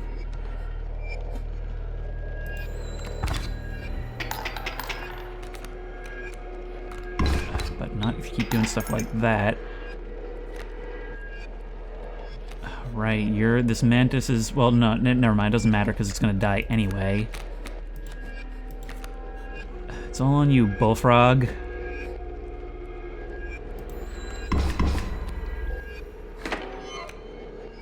Ah, we get the bee. Did I neglect to mention overkill damage? Yes, all this time in, you're still introducing new rules that you knew and I didn't. Excess damage is not wasted. Well, yeah, I get extra teeth I can spend. It carries over to the card behind the mangled corpse of the victim. Huh.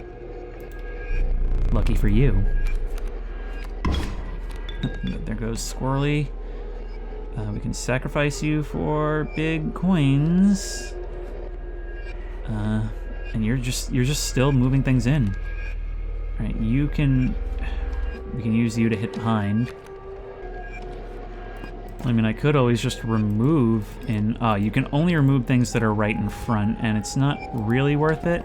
Alright, forget it. I didn't really want to use that stuff this early anyway. Let's go.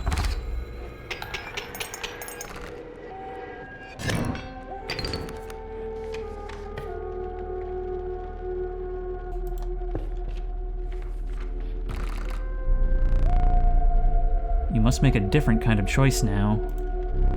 Choose not a specific beast, but decide the cost that you wish to pay.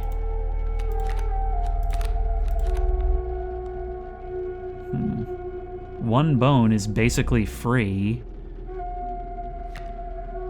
That is one bone, right? That's what you mean? A random card with a cost of bone. No, that's 5. What were you expecting? One bone. One bone! I figured you would say the number if... Okay, well, that's pretty useless to me. And I already had one. Now what do I want to do? What is this? You came across some familiar stones, but there was something different. You intuited that the fate of the creature selected for this would not be pleasant.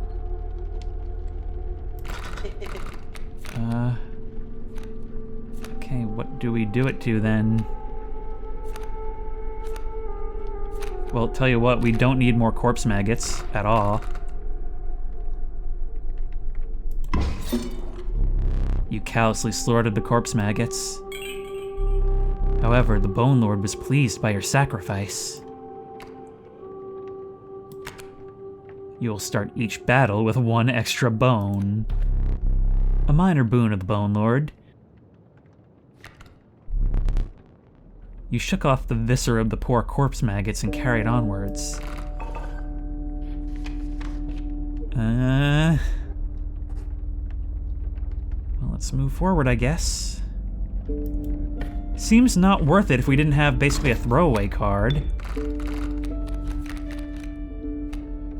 Alright, well, this is a slightly better hand, I suppose. We can get a wolf on the board right away. The Kingfisher. Airborne, no, there's something else there. Waterborne. We can actually hover over it directly. It's not just the whole card. A card bearing this sigil submerges itself during its opponent's turn. Will submerge opposing creatures, attack its owner directly. Now, the Raven Egg will hatch into a more powerful creature, so it works the same way as the Wolf Cub. Sacrifice it for a black goat. Sacrifice you for a wolf, which we... We'll take damage at first. We could just start attacking you directly and then kill whatever comes next. And then we can't take a thing this turn. You're gonna start doing damage right away. And I can't kill any of you right away. So that's the trouble with that. Kind of banking on doing damage over time. He'll do the exact same to me, balancing the scales. You're now submerged, which means we can't attack you. We will attack directly, is the thing. So now, we can take that Raven Egg is going to be a problem. We can attack with the Stoat. The Sparrow will die next turn, but because you're all back there, you're an issue for us. I could just kill somebody. I could just kill it. I could just kill it and not even find out. There we go. That helps me a lot. You're coming in now. Ooh, an otter. Now, what of you, sir? You're just also waterborne. So we can start doing greater damage here. Place a squirrel down, negate some damage, do some of our own. There we go.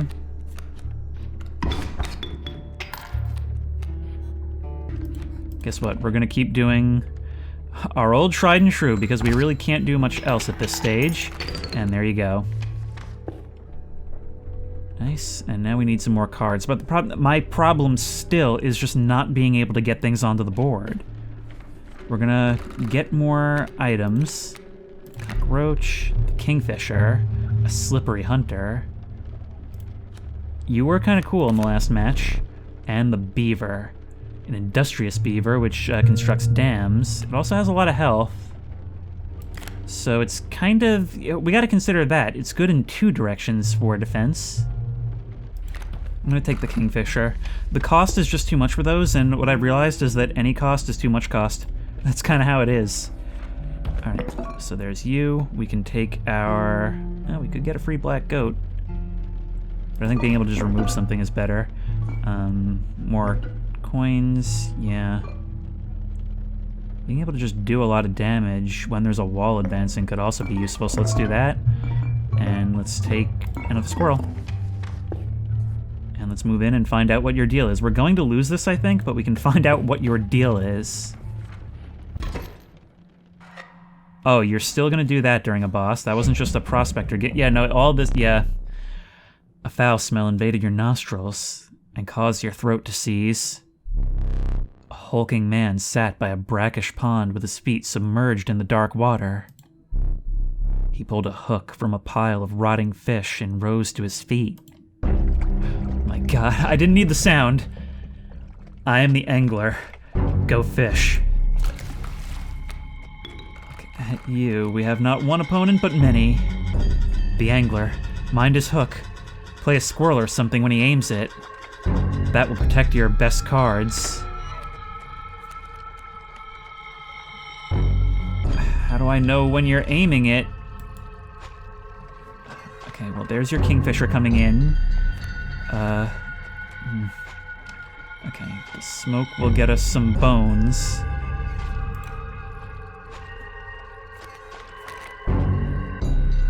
We've still got a bone token on the table. Well, from the thing.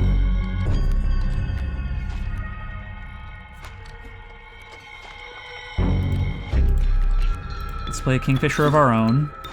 There you go. And, maybe we don't play our rabbit pelt just yet. Let's just do our damage. Survive our hits. Which fish? Hard choose. Okay. Let's take another card so we have it. The Magpie. Okay, you're gonna take that, and that's okay. Our Kingfisher's gonna hit again. Bring in our Stink Bug, which will negate your damage. Pressure Fish, easy shit. Oh wait, no, you can change it? Okay. But it'll be whatever I last placed. It's not necessarily the best thing. Okie dokie, that's relevant. Alright. Let's let this play out.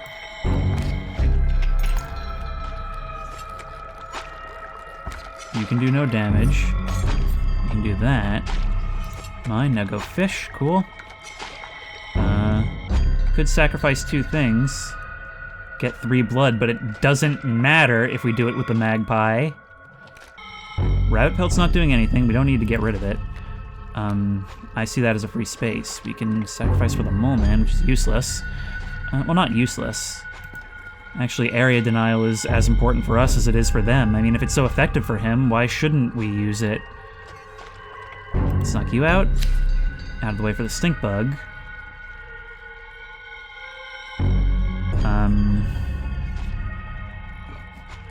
Just keep hitting you.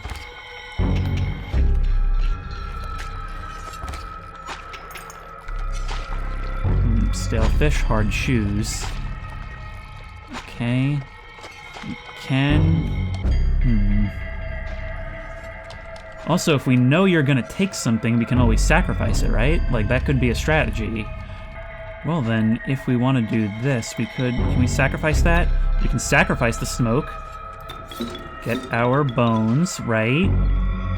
Put the Magpie down, who can do 1 damage. It'll die. If we put it here, we can at least hit through it, right? I mean, I guess it doesn't matter. Then... I think I know what we do. If I'm understanding this correctly. Grab the wolf, right? Take the wolf. Yes, you'll do that. Fine by me. Sacrifice for you. Put you in. Fresh shoes. Yep, you'll want that. But that is okay. Because then we can place a squirrel. Use it to block that. Okay, right. And then you'll take a squirrel, which you can't do anything. Actually, I'm now realizing something different. You don't sacrifice. That's your big difference for me, is that you don't sacrifice. If you take a squirrel, is that also just area denial? Just cluttering your board? And then we can use our coins. We can place a bat right there. Here's what we'll do. We'll place the bat right there, replace the squirrel with the mole man. He'll tank the hit. He can't move anywhere, right? Well, actually, no. That's actually significantly more useful to you because you'll do that, but whatever. I think we should be in a good spot to, like, really hit him hard now. Goodbye. But now you're gonna have your face, too. How will you ruin all this? Are you still gonna get your chews? No, you just put up a wall. Which I guess is just like, okay, we actually have a good opportunity here. We're gonna... Maybe. Maybe. Unless you just start doing some nonsense. What bonuses do we still have? We could bring in the... It's kind of hard to see at times, actually. We could start flying. We could just start flying. That denies us the chance to... Look, 2 of our guys are already flying. But we'll get those... Look, 1, 2, 3, 4, 5, 6. Dude. Okay, I need to draw a card first. Cool. Dude, let's take this. Corpse Maggot, cool. Take this. Bibbidi-bobbidi boo. I don't know what a flying mole man does, but let's just hit for huge damage. With even some left over. Let me relight your candles. Oh, I'll take those. Wow, we actually made it through on the first try. That was exciting, but again, it's the gameplay of this. It really leaves room for creativity. I actually made a lot of mistakes in that one, but I had ways to recover. I think the problem with the Prospector was that it played against my biggest weakness, which is card bandwidth. I may choose a rare card now. The Long Elk. I have no words for this freak of nature. Oh my god. Touch of Death. When a card bearing the sigil damages another creature, it dies, and it moves around. That's potentially really dangerous. Ariuli. This level of brutish strength needs no explanation. It's a big sacrifice, but it's a behemoth. And a largely unimpressive specimen. Strange larva. But in a few turns, it turns into something. I mean, I feel like I should be taking... The problem is I would be more willing to experiment if we weren't going to lose these things when we die. And I still actually have not gotten an answer as to whether we have to go all the way back to the Prospector when we die. Now, Ariuli may seem like the brute noob option, and I'm thinking, like, when am I ever going to have 4 cards to sacrifice? But here's the thing. If I have a packed board, and there's even one gap in the middle, I can sacrifice my entire thing and basically just exploit that gap to instantly win.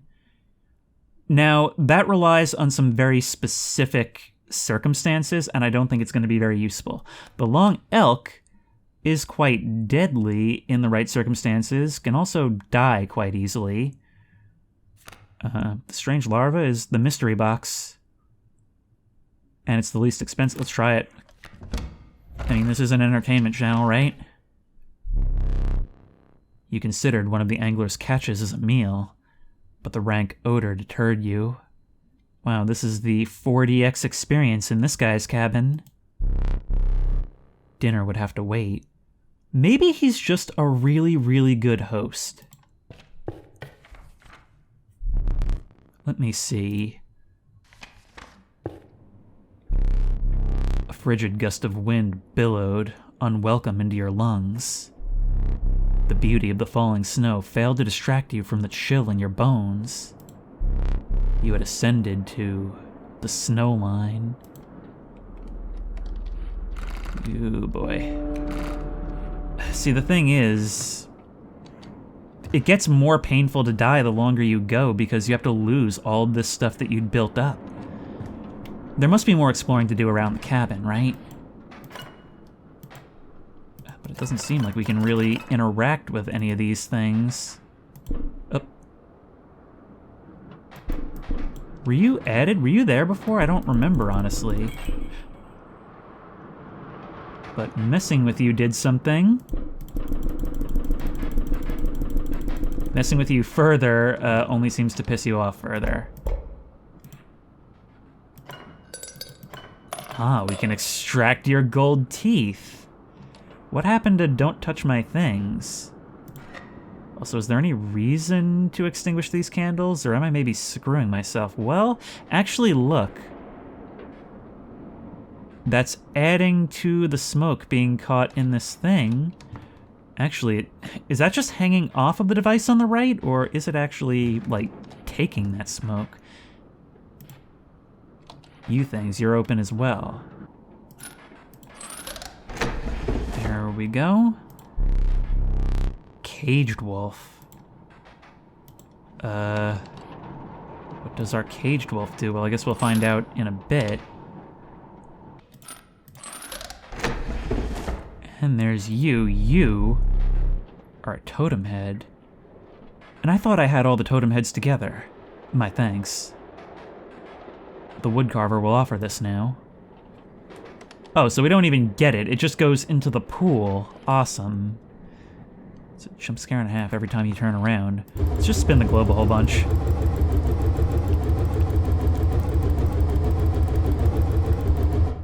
Sorry, I was hoping the gravity disruption would distract you long enough for me to make my escape. Alright, let's try it again and see what this is up to. You arrived at the inky black mouth of a cave. A strange beast lurked within. It spoke. "Pass one of my trials, and I will be yours," in a raspy voice. 3 creatures will be drawn from your deck. They will decide your success or failure. It spoke again. But first you will choose a trial. The trial of kin. 2 of the 3 drawn cards must be kin to pass. The trial of health. The 3 drawn cards must have at least 6 health combined to pass. And the trial of wisdom. The 3 drawn cards must have at least 3 sigils among them to pass. Let's do it. Let the trial of kin begin. A turkey vulture, strange larva, and wolf. Failure, the creature whispers as it faded into the black. So that was pure RNG then.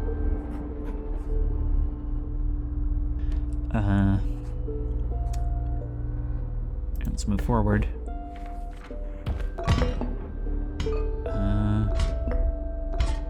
We always want more of those. That pitiful opossum. Okay, you're new. Frozen opossum. A frozen opossum is created in your hand. A frozen opossum is defined as 0 power, 5 health, frozen away. So it's a wall. Alright, I'll take it. Alright, let's go in, I guess. Alright, that's still active.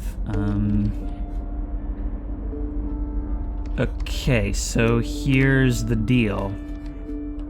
You guys aren't much now, but you're going to be a problem if we don't kill you post-haste. So, what we want to do, probably place you there. Replace you with a black goat, who replaces the wolf, and goes there. We start doing damage, and I want to start killing you, like, next turn.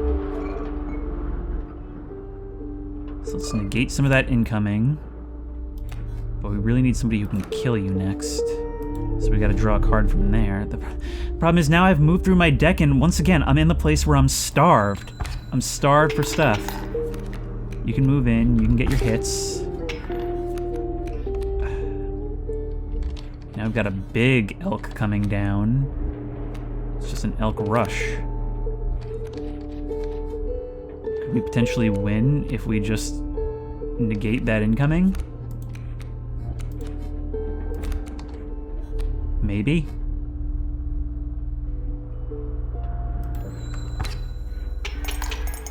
There we go. All right.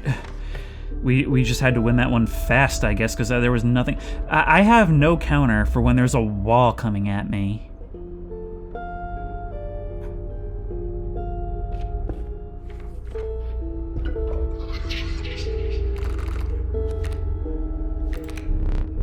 Trial of Wisdom. 3 drawn cards must have 3 sigils among them. Trial of Blood must have 4 blood combined. That's probably more likely. Cool. Yeah. So goodbye. You do a cool sacrifice. Question is, what do we want to do?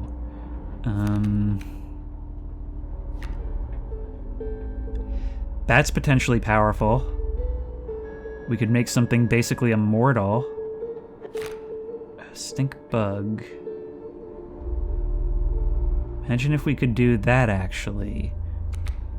We'll just have to see what it does. But imagine if we had an immortal stink bug that negates the damage of whatever's in front of it, can't be killed by it, and will continue doing damage all throughout. I'm actually not sure how cost works.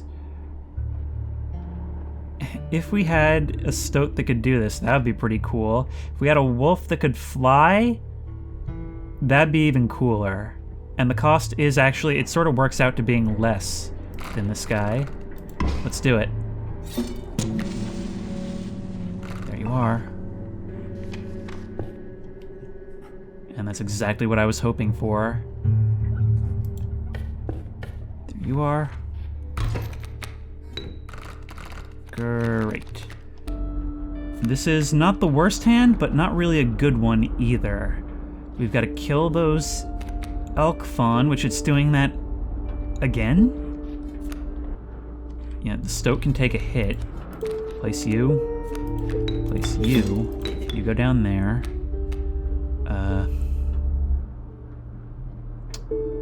That's gonna have to wait. Let's get our hit in. You'll get your hit in. We can get, yeah, no, look at this, look at this. Another elk fawn and a full-grown adult elk, which we can't chew through at all. This really is just like, you gotta alpha strike it. This whole thing is just a valley that we run through in the middle of a stampede like it's the friggin' Lion King. Hello, stink bug. We can, could do you some damage. Bring you in. Put you there. You'll negate the damage, but it doesn't matter because you're gonna kill it, and then you'll negate it the next time and hopefully kill it too, unless it grows up big and strong. We can replace whatever with the bat later. Black goat can replace something, but there's no point in doing that right now.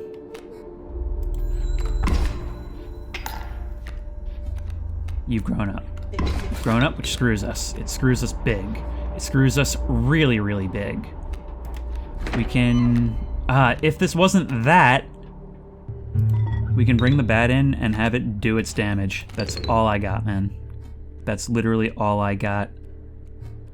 We could use a black goat sacrificially, not sacrificially for us.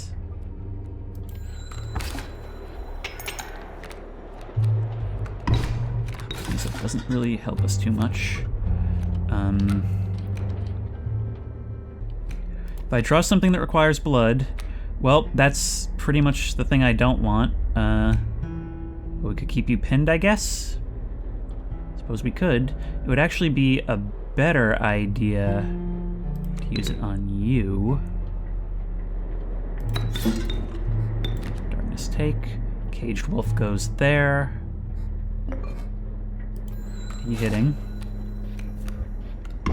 Yeah, no, we have, unless it's with a flying thing, there is literally nothing we can do.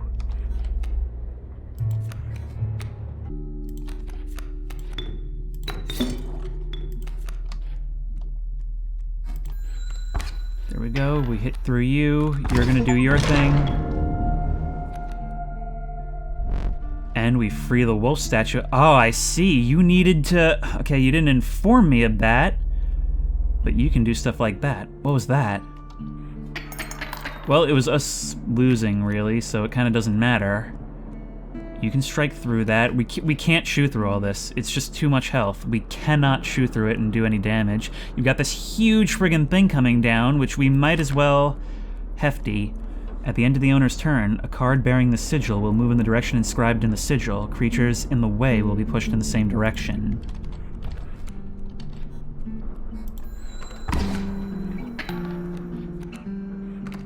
And there we go. Well,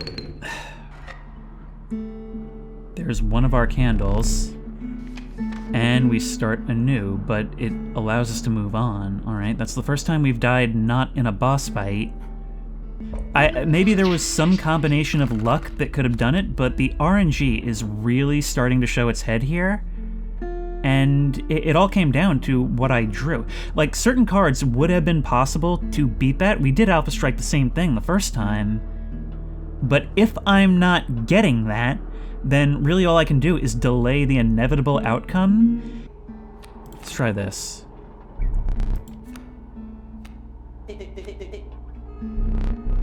One from the wolf, two from the magpie, so we did get you this time.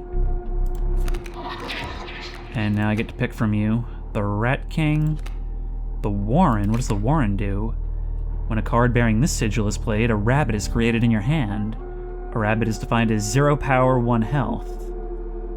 So, but you're exceptionally good sacrifice material. Is that right? And you. Creatures adjacent to this card gain 1 power. I'm gonna take the alpha. It's the obvious choice, but more complicated things you just can't count on is the problem.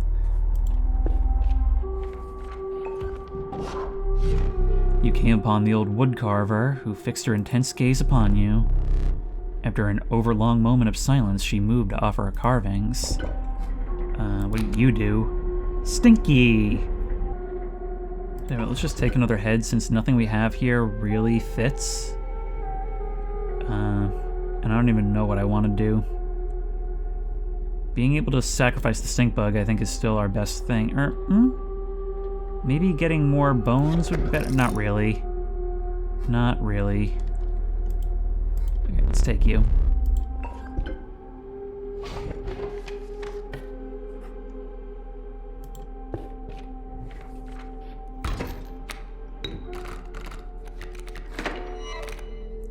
Strange larva.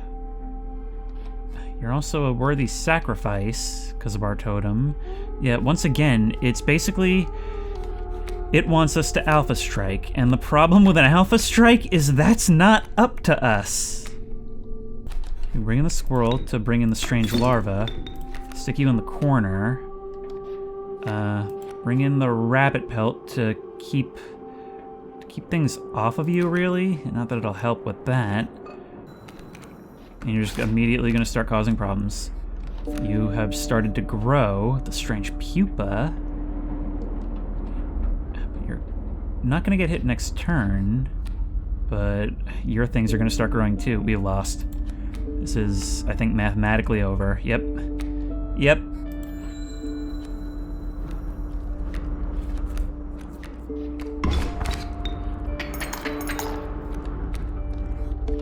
Okay, now we've got this thing, Mothman. You do crazy damage.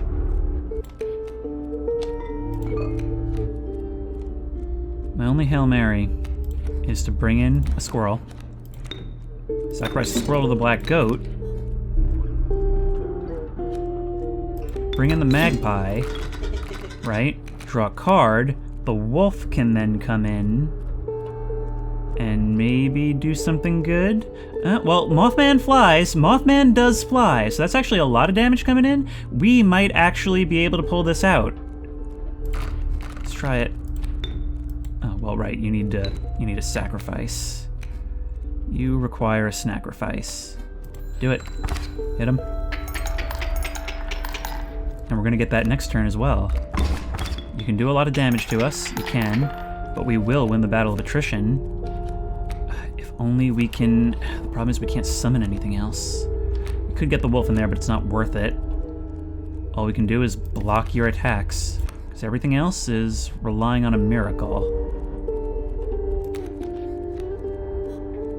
We're going to have another 4 incoming damage, another 7 out. We just got to win the numbers game. There we go. If we hadn't gotten exactly that, there would have been no friggin' way. On the house, we get that, and the wolf pelt is pretty good. We don't have enough teeth, but we can get another rabbit. I'm worried we're just screwing over our RNG by bringing these out. Yes, they can be worth it, I suppose. Might as well take them, right?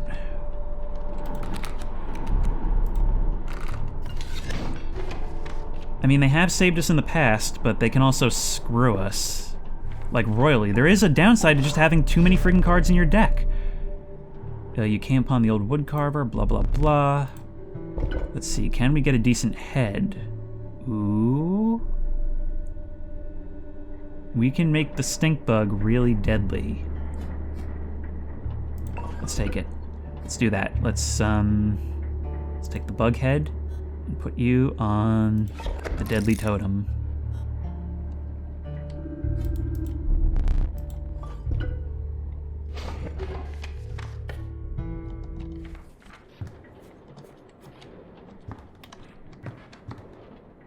Now, ooh, that's kind of what I thought of. Because when you first released the wolf from the cage, I thought, oh, this thing over here is opened. And then I was like, oh no, it unleashed the wolf. No, it's both. So things that happen in the card game will actually affect progression in the cabin itself. Well, we've got you. Now, what do we do with you? Ah, I can stick you in there, and we get the knife. You finally pried my special dagger from the paws of that squirrel, though you may wish that you hadn't. What do you mean? That one's only for card dueling. Oh, it affects the game. Do we get to keep it between runs then, or do I have to hatch the wolf every time? That's the kind of thing that bothers me, because, you know, I was at least sort of looking forward to dying in the second stage and finding out how far back we go. Now we're on stage 3, and I don't even have that luxury.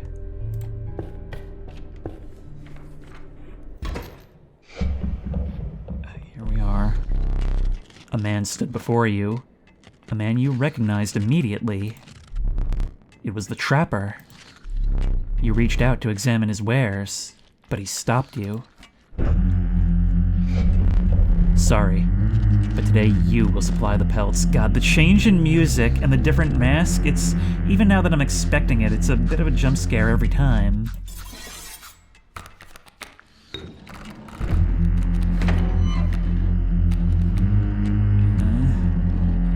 Corpse maggots can actually be really, really freaking good right now, I think. But we've got really no benefit. The special dagger. You will place a weight on the scales. The pain is temporary. Oh my. Okay, I see the nature of our sacrifice now. Alright, let's bring in the stoat. Back on the board. Can't draw just yet. Can't really do much of anything. So you'll do your hit, you'll do your hit. You're bringing stuff down there, and that's a lot of damage right away.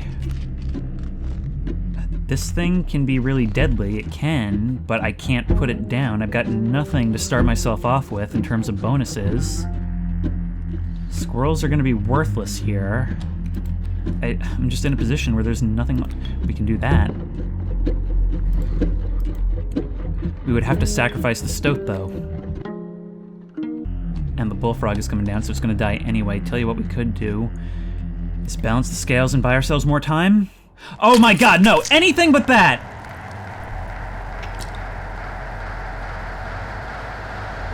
You could have used anything.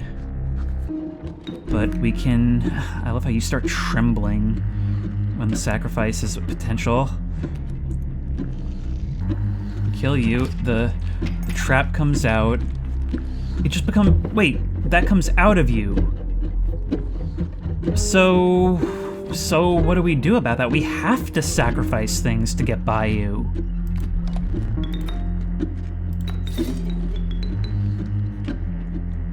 Well, what we could do is kill you. Oh, the problem is we can't choose who attacks and who doesn't, so we can basically blunt your advance and then start putting, because that bullfrog's a non-factor now.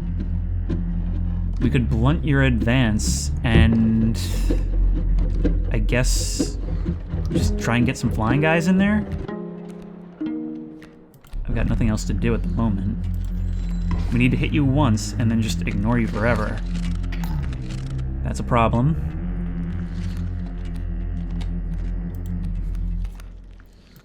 Put the rabbit pelt right here so that we don't have to sacrifice anything. The wolf's gonna die. We'll get a pelt and a coin.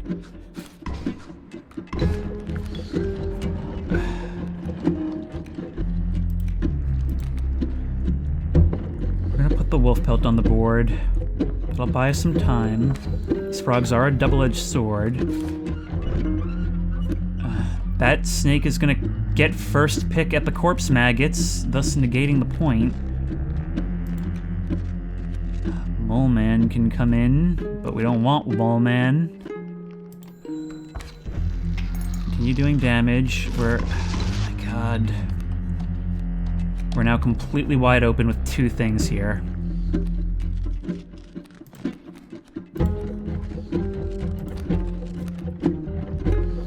Okay, we can play Stink Bug. Kill just whatever comes down for it. But you're winning the war of attrition is the problem. And there's still another level, and...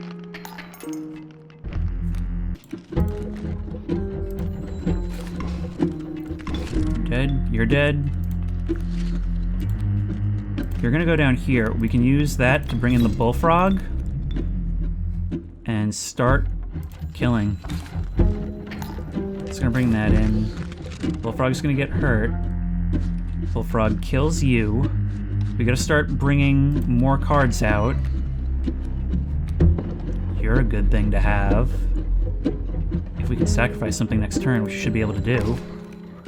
We actually have time. The lot of gold on the scale could help us here. Yeah, let's sacrifice something and bring you in. I don't know what your second stage is going to be.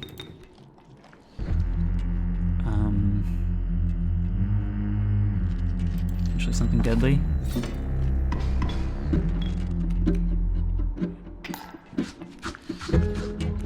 Got the wolf pelt. We'll save that. Start bringing more things out. Kingfisher, okay. Got a lot of death cards. Mothman is in play.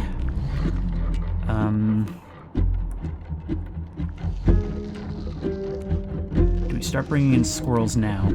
Maybe. Maybe we do. Keep them off the board for now, though. Mothman. Oh, Mothman does hit those!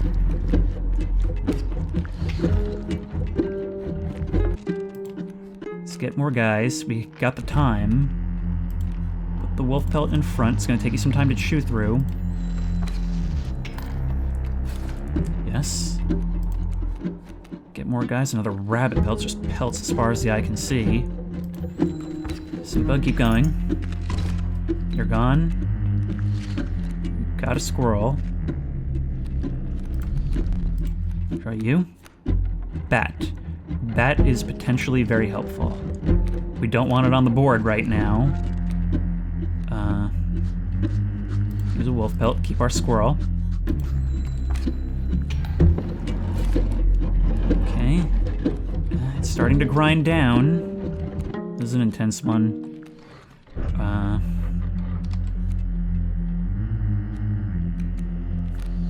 Squirrel. That's us snuffing one flame. Exquisite pelts, but the cycle must continue. What's your gimmick? Let's trade.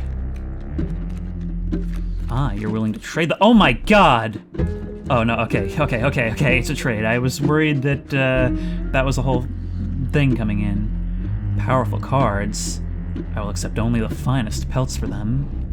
Trade for what you can, but know this. The rest will stay and fight for me. Problem is I can't really see the right side of the board because my eye is missing. It was necessary, but alright, look, what can we trade? We can trade the magpie to remove the adder. Do we really want that, though? Not really. What we want is flighted animals flying over this thing. Rabbit pelts. Can we do anything with that? Can I get rid of this grizzly in front of the coyote? That's a question. Okay. Oh, no, that did take a pelt. Alright. No, that actually is a huge deal. That's a huge deal. Yeah, no, getting these earlier was not a waste of time at all. Taking those gold teeth out of the skull may have saved us, but let's try and be smart about this. Everything in the front is very low damage. It's low damage, but decent defense. We don't want to kill these things, because then the bears get at us. Tell you what, I think we're going to leave the river snapper. He's low damage. We'll get rid of the grizzly. Get rid of the grizzly. I would have chosen differently. I would not. Because the coyote is gonna die. It's gonna die straight away. You can probably deal with the bat, but it's low damage. And the adder is also low damage. So now what I'm thinking, I believe I can play now, right? And get our bat. I've got to draw a card first. Well, I can prevent you from doing damage. The bat's gonna do damage regardless. We take a squirrel. We can summon a bear. We bring these squirrels down, right? This is why we built them up. Squirrel and squirrel. Now we take a grizzly. We boom, boom, boom. Those all go into there. You go here, you kill the bat, that negates most of the damage that's going to be coming in. That's a 1 and a 1 coming in each turn, 2. That's 1 output from damage from the stink bug, but 4 from the grizzly, unless something else comes back down. And then we can take our bat. He's going to hit straight over all this nonsense, really. Or wait, do you attack directly? No, you don't, actually. So let's put the bat right here. I hope that's right. I hope I'm understanding that correctly. I mean, next turn, if we really want, we can... I mean, you're going to do that damage right there. We didn't really have a way to kill you. I don't know. Is there a way to kill these things? I don't know. But next turn, we can always block. We can always block with the squirrels. And in the meantime, we should be doing a whole lot of damage. You're gonna kill that, that's okay. Yep, we've got a lot coming in now. Squirrel can just consistently block, or potentially we can do even more damage by bringing in a kingfisher. I kinda wanna do that, I kinda wanna increase our damage output. Oop. Whole lot going in. And, oh wow, I didn't expect an instant win like that. Okay, that was a lot of time thinking.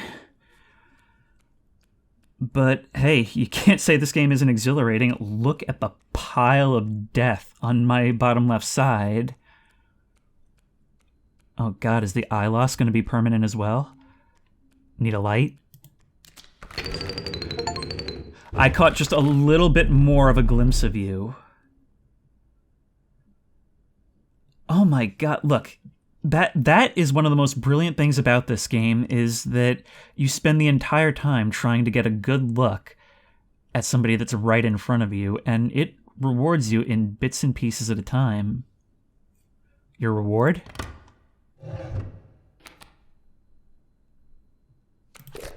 Mole man? Pack rat? Or amalgam? With some of the totems we have, the amalgam could be really good. Let's take them. Believe it or not, you're not the first to lose an eye here.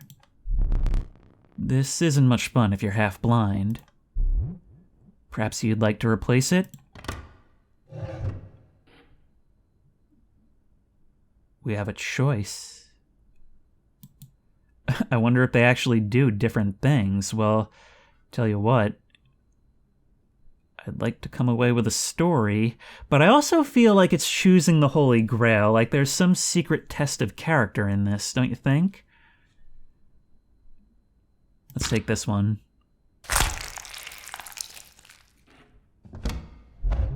Better? Wobblier? Regardless, the choice is final.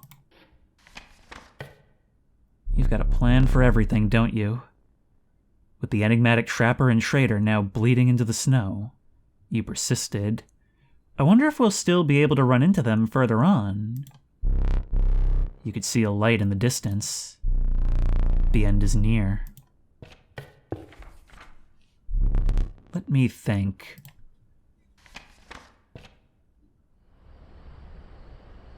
Oh my. Oh my. This is a short one, but I guess a final boss of sorts. Okay, well, I'm going to take... My deck is alright. it's kind of cluttered rather than being specialized, but I have literally no bonuses. Well, we're obviously gonna take that because it's really helpful in a pinch. Being able to just remove whatever is good, but being able to hit over whatever is also good. You know, I'm now realizing something. This ends with us arriving at a cabin. A cabin in the woods, which, perhaps after our long and perilous journey, seems like a place of respite, but which very likely contains perhaps a lonely old recluse who just wants to play a game of cards. Just how deep does it go? Are we really getting into Matrix theory with this thing? I have also had a look around, and I have seen, because I need to know this because I'm doing this, you know, for work, that yes, if we die at this point, we go all the way back to the beginning of the game. And certain things do become easier. It will eventually basically let you through. And I'm probably going to stop after this simply because a lot of people say that Act 2 is not nearly as interesting as Act 1, but that Act 1 really should be completed. So maybe I'll revisit sometime in the future, but for now, we'll consider this a limited 2-part series. Let's step inside. Your eyes affix themselves to the small cabin. Its warm light a beacon in the oppressive darkness of the night. Surely this cabin marked the end of your travails.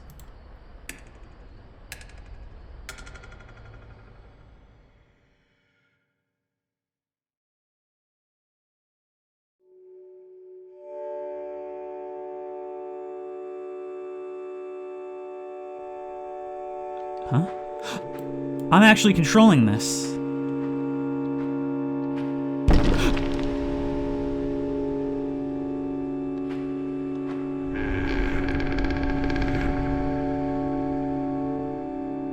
Seeing from the perspective of the game piece. Well, I suppose it's fitting we were always your pawn. Steps away from the strange cabin, you were presented with an opportunity. I don't offer my boons to just any traveler. If you are able to pass my trials, you will be rewarded mightily. The trial of the winged. 3 drawn cards must include a card with an airborne sigil. The trial of rarity. The 3 drawn cards must include a rare card. And the trial of the swift. The 3 drawn cards must include a card with the sprinter sigil. I literally don't know if this is possible, but this one is the most likely. Nope. Yeah? No. But we only needed 1. There we go.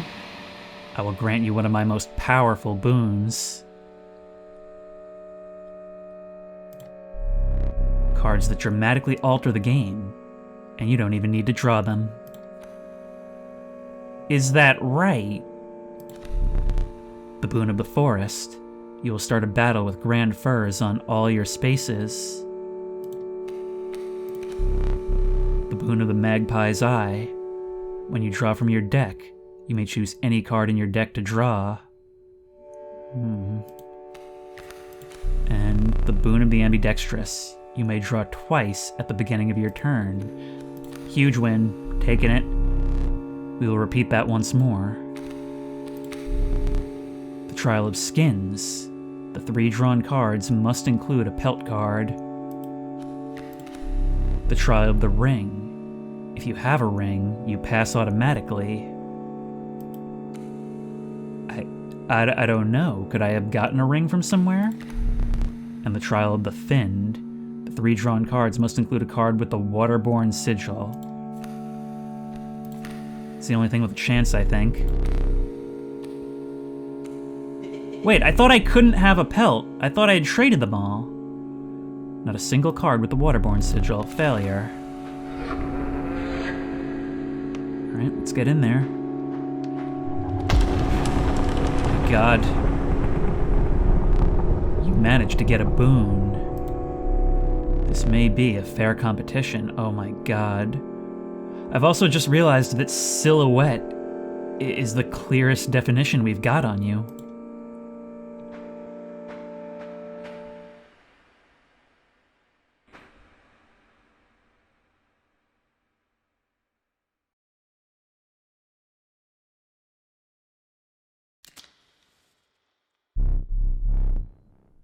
Nothing but a man.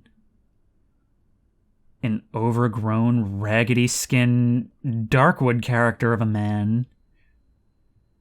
But, I don't know, it's not what I expected, but somehow, it's not disappointing. You took your time out there, and I'm itching for another game. Are you ready to play? Sure.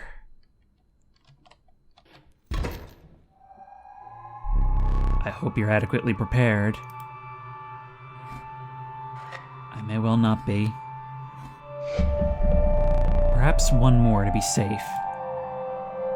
Oh my god, no, that's, oh my god. Yeah, so it's stuff like this when it's so stacked against me.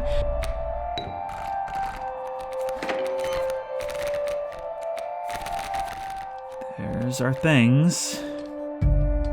You've got a mole man, you've got an amalgam of your own. I've just noticed all your masks are passing in front of you.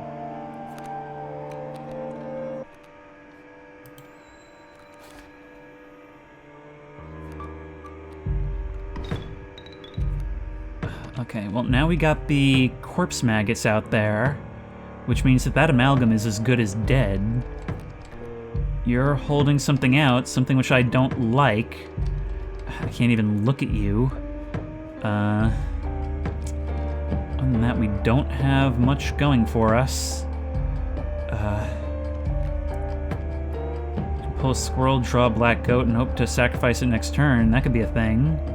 What is this coming in? The Mantis God. You're gonna hit everything. You're gonna hit everything. Right, we can draw more than one thing. The rabbit pelt. And then we can get our own mole man. He'll at least absorb some damage.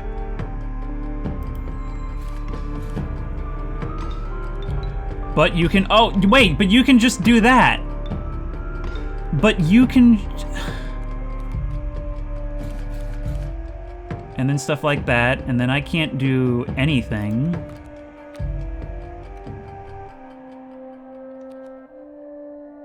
Let's draw more. The bat, okay. Just let you try and ship through for a while. All stale, hard shoes. Take one of those gold nuggets, maybe you can screw yourself. Or just not. You can just, like, knock everything off the board, so that's awesome. Well, what can we do? Put down the bat. Put down the black goat. Start hitting through all your stuff. You've got 2 amalgams coming out right now. Stinkbug can come in and actually negate the Mantis God. That's good. Of course, we want to get you out of there as soon as possible. We can place... how are we going to do this? Well, now would be a good time to place our bat, right? Who can just kind of live there.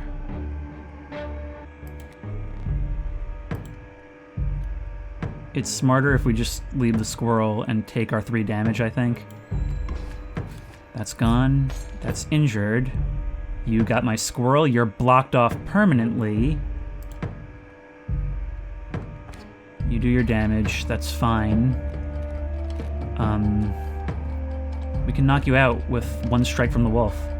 So we take a squirrel. Yes. We've got to draw more before we go, is my issue. Let's take you. 2 black goats. Not the best thing, but sure, we can do it. Put a squirrel there. Put a black goat there. Put a wolf there. Now we can kill you. I would actually much rather you kill that, you know, than just die next turn. Oh my god, I should have just put the wolf in the middle and we should just tank the damage, right? We also really need to cut our eye out. We've got to do it, like now. We're early on. That's just to balance it out, just to stop you from killing us now. That helps too. There goes one candle. You're gonna do some nonsense. You capably endured the onslaught of rare creatures. But the true challenge was forthcoming. Shadowy figures appeared before you. In their eyes glimmered a recognition of kinship, colored by guilt. They were betraying you! I remember that one fondly. Oh, those are supposed to be my death cards, but because there's not enough, you should still be able to get a couple. Okay, what do we do about this? There's no point in squirreling it up right now. You got a rabbit pelt and a strange larva. Strange larva is very, very helpful to have. We need to get a squirrel for it to be useful. That's good. Reginald, his damage is negated. You're gone. You're just gone. So a squirrel and a card. We want our things in here. The rabbit pelt can help for a time. A squirrel. And a strange larva. The kingfisher will come later. You're gone. You're gone. Trade for what you can, but know the rest will stay and fight for me. Okay. I'll take you. Is back. He doesn't do much. It's actually better for me. Okay, now. As for Amalgam, stop, draw a card. As usual, take one squirrel and one other, the wolf. You could just, yeah, it's a regular wolf. It can kill Does that mean our soul is being set free? We're gonna start doing big damage. Problem is we could also lose just whatever. Alright, I know what I'm doing. I think. Let's now bring in the black goat and sacrifice the black goat for the amalgam. That's gonna kill instantly and then start dealing damage. If the bat dies, which it shouldn't, it should kill this elk. Well, the next thing is gonna kill it, but that's okay, because then we can move in the kingfisher. More damage, that's down. Win a battle with damage from squirrels. This moon. It's dramatic, yes, but it provides no value to my board. I wonder, are you gonna make us play in the dark? Dude, I'm half blind.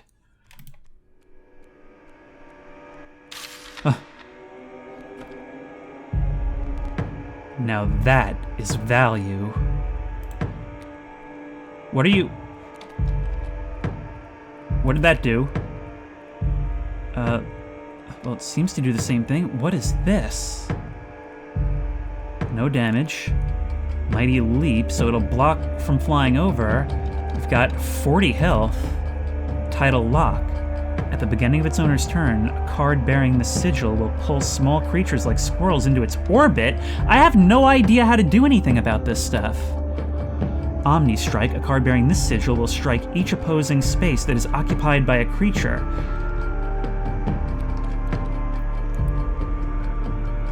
Well, we've got a lot of death facing your way. We've got a bug deck.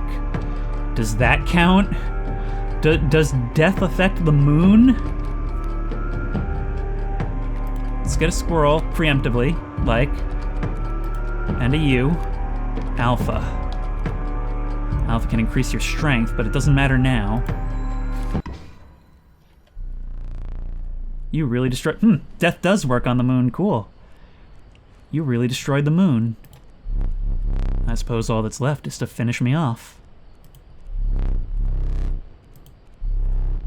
Go on. It was really that easy?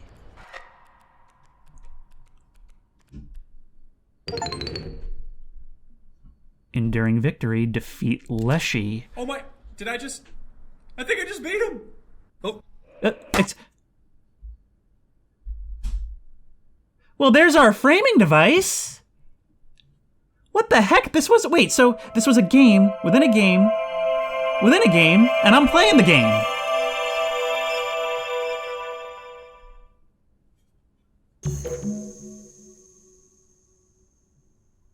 We've just undergone a sudden genre shift, folks.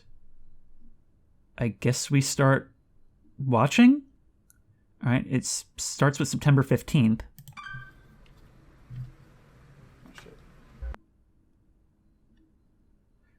Was this made by Sam Lake? We're doing like a multimedia thing here.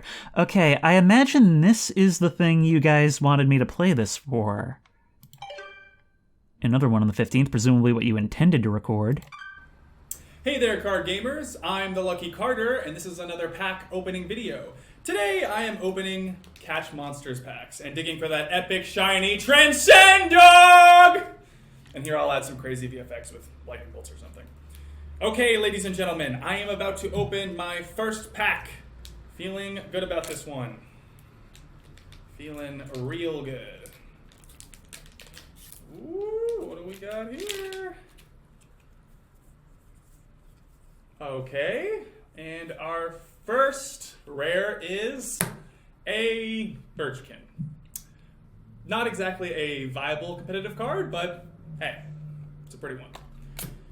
All right. Next pack. Feeling even better about this one. I gotta say, these cards are feeling extra silky today. I mean, they're so smooth. Not sure what they're doing down there at the card factory, but these are feeling good in my hands. Okay. Let's see what we got here. Some jank cards. Maybe a few additions to my draft cube. We'll see. And our rare for this pack is Bandog. Not exactly riveting so far, but we have many packs to go. Next pack, here we come. Just cut out this part. But you didn't. We're looking at the files directly. Also, that's a very difficult to chroma key out green screen, that line running through it and the shadows from the wrinkles. But I'm also more trying to figure out when this takes place. It's a 16:9 camcorder, but this feels like a very 80s, 90s interest type of thing. Then again, it could be just like a niche YouTuber. It could be now, for all we know. Then again, that ringtone was very early 2000s. October 2nd, a couple weeks later. Hey there, card gamers! I'm the Lucky Carter, and this is a vintage pack opening video. Today I'm opening a few super rare old packs I snagged at a garage sale. I've got 4 packs of Inscryption. You would not believe the deal I got on these. Now, not all of you will even remember this game. I'm barely old enough to have seen these going around in my childhood. For whatever reason, they only did one set of these cards and then stopped printing them. There's not a huge market for them anymore, but at the rate I got them for, there's not really much to lose. That being said, a foil Mantis God goes for a couple $100, so fingers crossed.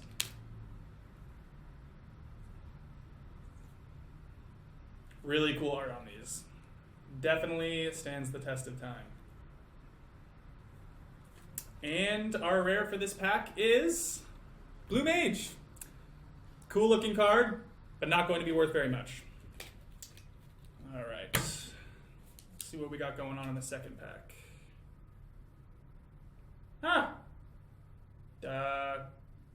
This pack has been opened and resealed. Hope no one snuck the rare out of it. That would suck. Come on, people, honestly. Who opens and reseals a pack?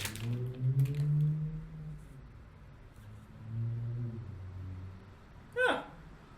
There's a set of coordinates on this card. Looks like they were drawn on with a pen.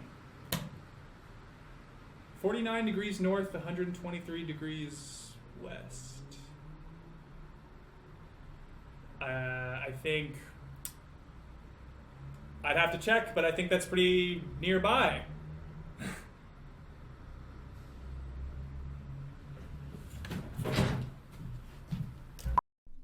We're actually doing lost media. This is not the direction I expected this to take. But then again, horror is all about the unexpected, huh? It's when it blindsides you. And it's not like it's completely out of nowhere because, well, we started with this sort of scanline look. We knew that there had to be some sort of greater framing. I was confused as to why it had done that style for like 2 seconds in the beginning. Turns out the meta is meta, meta, meta. Alright, you guys, I'm out here living my best life.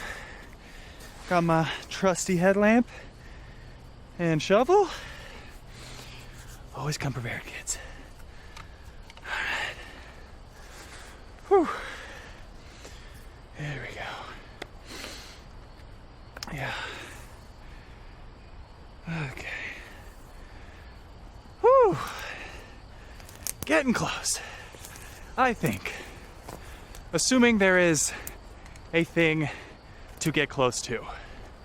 This very well may be a massive waste of...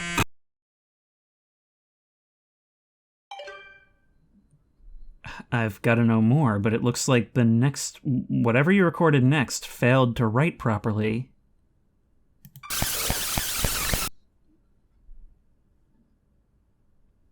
And that's all she wrote, literally. The SD card, I mean. All right. That's why you always bring an extra battery, boys and girls. Every time. You gotta come prepared.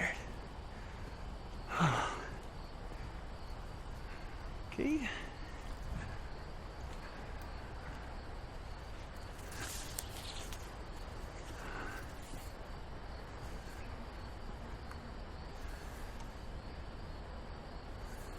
All right, this is it.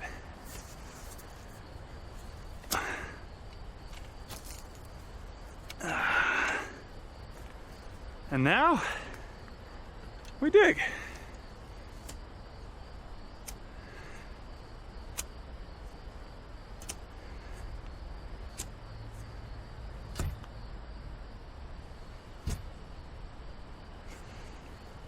I give a 75% chance it's a rock. But only one way to find out.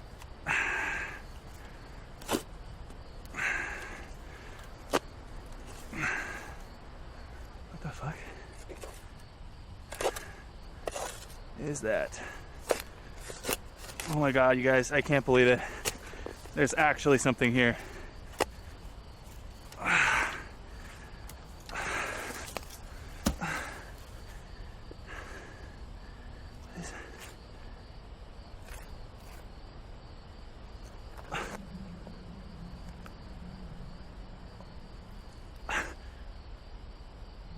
What?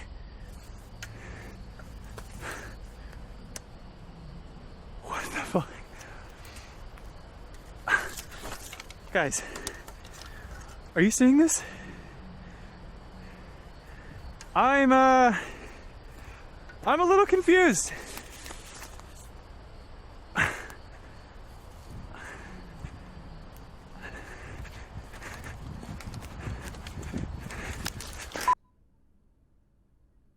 So am I to understand that the reason for the almost, I mean, definitely better, but almost 90s game graphics that we've been playing is because the contents of that floppy drive are what we've been playing?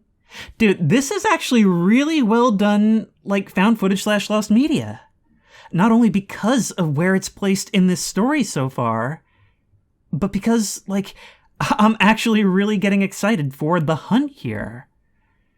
Let's see what's on it, I guess. So I guess this pretty firmly, like looking at that screen, that pretty firmly places these in the modernish day, but Inscryption being something popular from the 80s and 90s. And I guess what he's found is an unreleased, like, PC version of a card game. Who even has a floppy disk drive anymore? Wow, we actually get to see him ordering a USB floppy drive. Cheaper than a foil steam ball, really. Alright, fine. Wow, great video! You have no idea how great a video this is. Okay, time to figure out what's on this thing.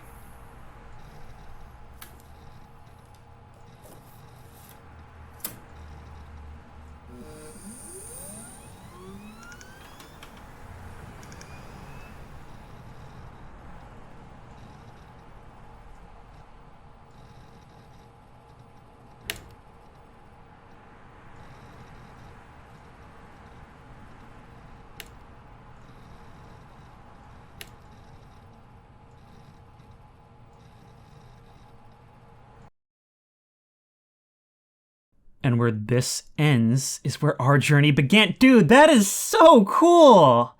I mean, not only is it stacking on these, like, layers and layers of meta, which I was commenting on even before I realized they were literally doing it, but it all just feels so recursive. And actually, wait, let's compare that against what we experienced before the final boss, right? For a moment, our character at the table was brought into the piece. So it just kind of makes you wonder, are we sitting here, or is he sitting there, and we sitting here, the final level? They're actually doing Matrix theory in a way that's really cool and creepy. And I'm sorry, it's just, this has all been one session, so I've spent the past, like, 3 to 5 hours or so just kind of recording what I thought was a very atmospheric and immersive card game. And for it to throw all this at me in the end, I'm super intrigued. Now, you guys say that it's not necessarily worth continuing past this point, so I'm gonna leave it here. Even this, if the game ended right here, I would be completely satisfied, because it just adds a whole layer of mystery. This game that already felt like this weird sense of malice, and this wondering of why I'm here. And in the end, we didn't really get much of an answer to that. Like, we got a reveal of who's sitting across from us, but we didn't learn our story. Well, I guess you could say the whole act was sort of telling our story in a way. But now I realize he also found this. He also entered the cabin by journeying into the woods. There's some cool stuff going on here, and I feel like I'm not in the right headspace to unpack it all. All I can say is wow. Stop browsing the footage? Yeah, I think we're done.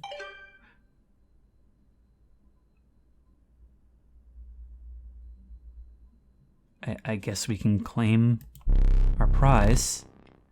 I do not celebrate often, and I seldom give gifts. But you, Challenger, you are worthy.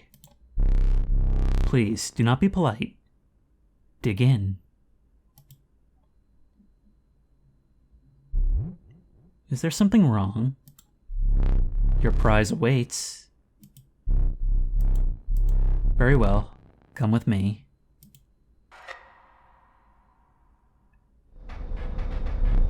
Stand right there.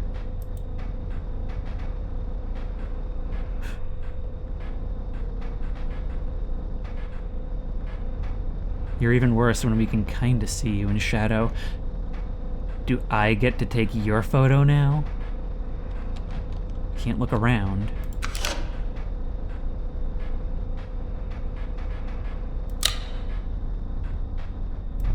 Please do not be foolish. There is no film in there. I will need that. You, Challenger, are a champion, and I wish to commemorate your victory. Please, inscribe your name.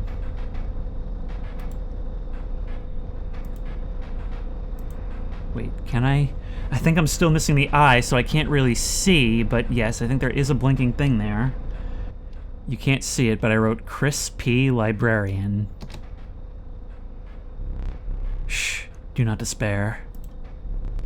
You are a winner.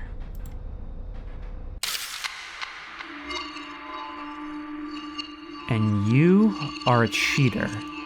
An inconsistent... How is this game not over yet? The last challenger managed to defeat me. A rare event. Go and ask how they did it. So even in victory, we're a new character.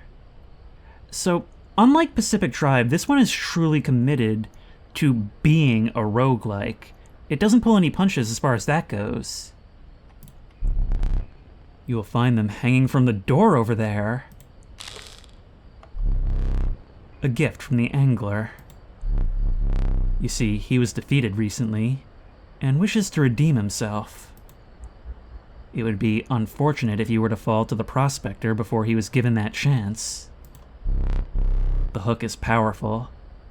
You may steal one of my cards with it. For that reason, you will not find any others along the path. Use it wisely. Your starting deck. The stoat got Minecraft. But then again, the stoat we know to be sentient and actively talking to us. It seems even in victory we weren't able to break this. Okay.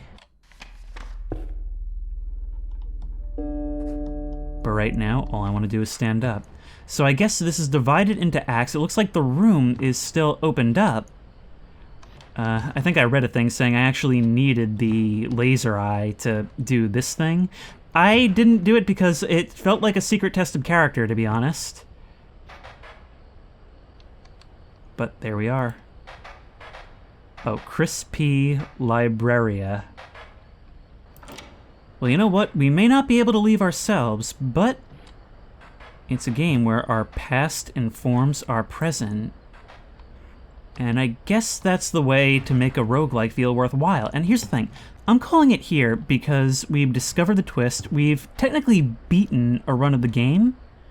And I imagine things will be different on subsequent acts, because one thing this game is good at, even within acts, is when you get sent back, it changes things up. It doesn't feel like you're just playing the same thing again. It changes things, I believe, in the way it handles its RNG. It handles things differently as far as what it throws at you and what can happen. So it's a game that wants you to die. Dying is part of it. And so as far as roguelikes go, it's definitely developed those modern conveniences as far as having a lot of anti-frustration features. Now, me personally, I was stressed in a bad way a lot of the time because I'm recording this for the channel. If I have to go back and spend another hour and a half, 2 hours, that affects, like, time is money for me. And, like, I really don't like being stressed that my time is going to be wasted. But I'll put it this way. It's got the atmosphere, which I've already talked about. It's got an insane meta twist that probably just continues to go deeper, and is going deeper even now the more I think about it. But this is a game that, by all accounts, if you were to just lay out the mechanics, and the reason why I put it off for so long is I should absolutely hate it. But I didn't. I enjoyed the gameplay while I was playing it. I felt a little screwed over by RNG at times, but I think if I were playing it normally, you don't have to go back that far in the beginning. Reading that you have to go all the way back to the beginning of a run or an act if you die, that would definitely piss me off a bit. This game definitely made me feel a lot better about it, with the fact that it always feels like it's telling you a story, even during gameplay. Those two things do not exist separately. The gameplay and story and atmosphere are all very much integrated, and it really takes a lot of the edge of the pure mechanics off. It sort of makes you want to keep coming back, and I know that I probably, it's to such a degree that I probably missed things by not dying. For how much time I had to talk, I suppose there's not really much I can add, except to sum it up by saying it's extremely creepy and comfy, and it's subversive of several genres in several ways. in ways that really work, and ways that I think make it a really welcoming roguelike to people who aren't necessarily fans of roguelikes or card games. Because the card game aspect itself, I liked. I liked how there was so much strategy and so many different ways to combine things and mix and match and react to threats. It's really ambitious in that it's taking a lot of different elements and ideas, some of them seemingly contradictory, and putting them all together in a way that ultimately feels really natural.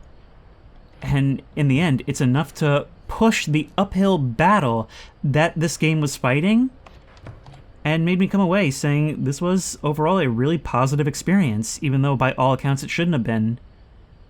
And I'm really glad I tried it out, and if you like this video, please remember to like, comment, and subscribe for more creepy and comfy content.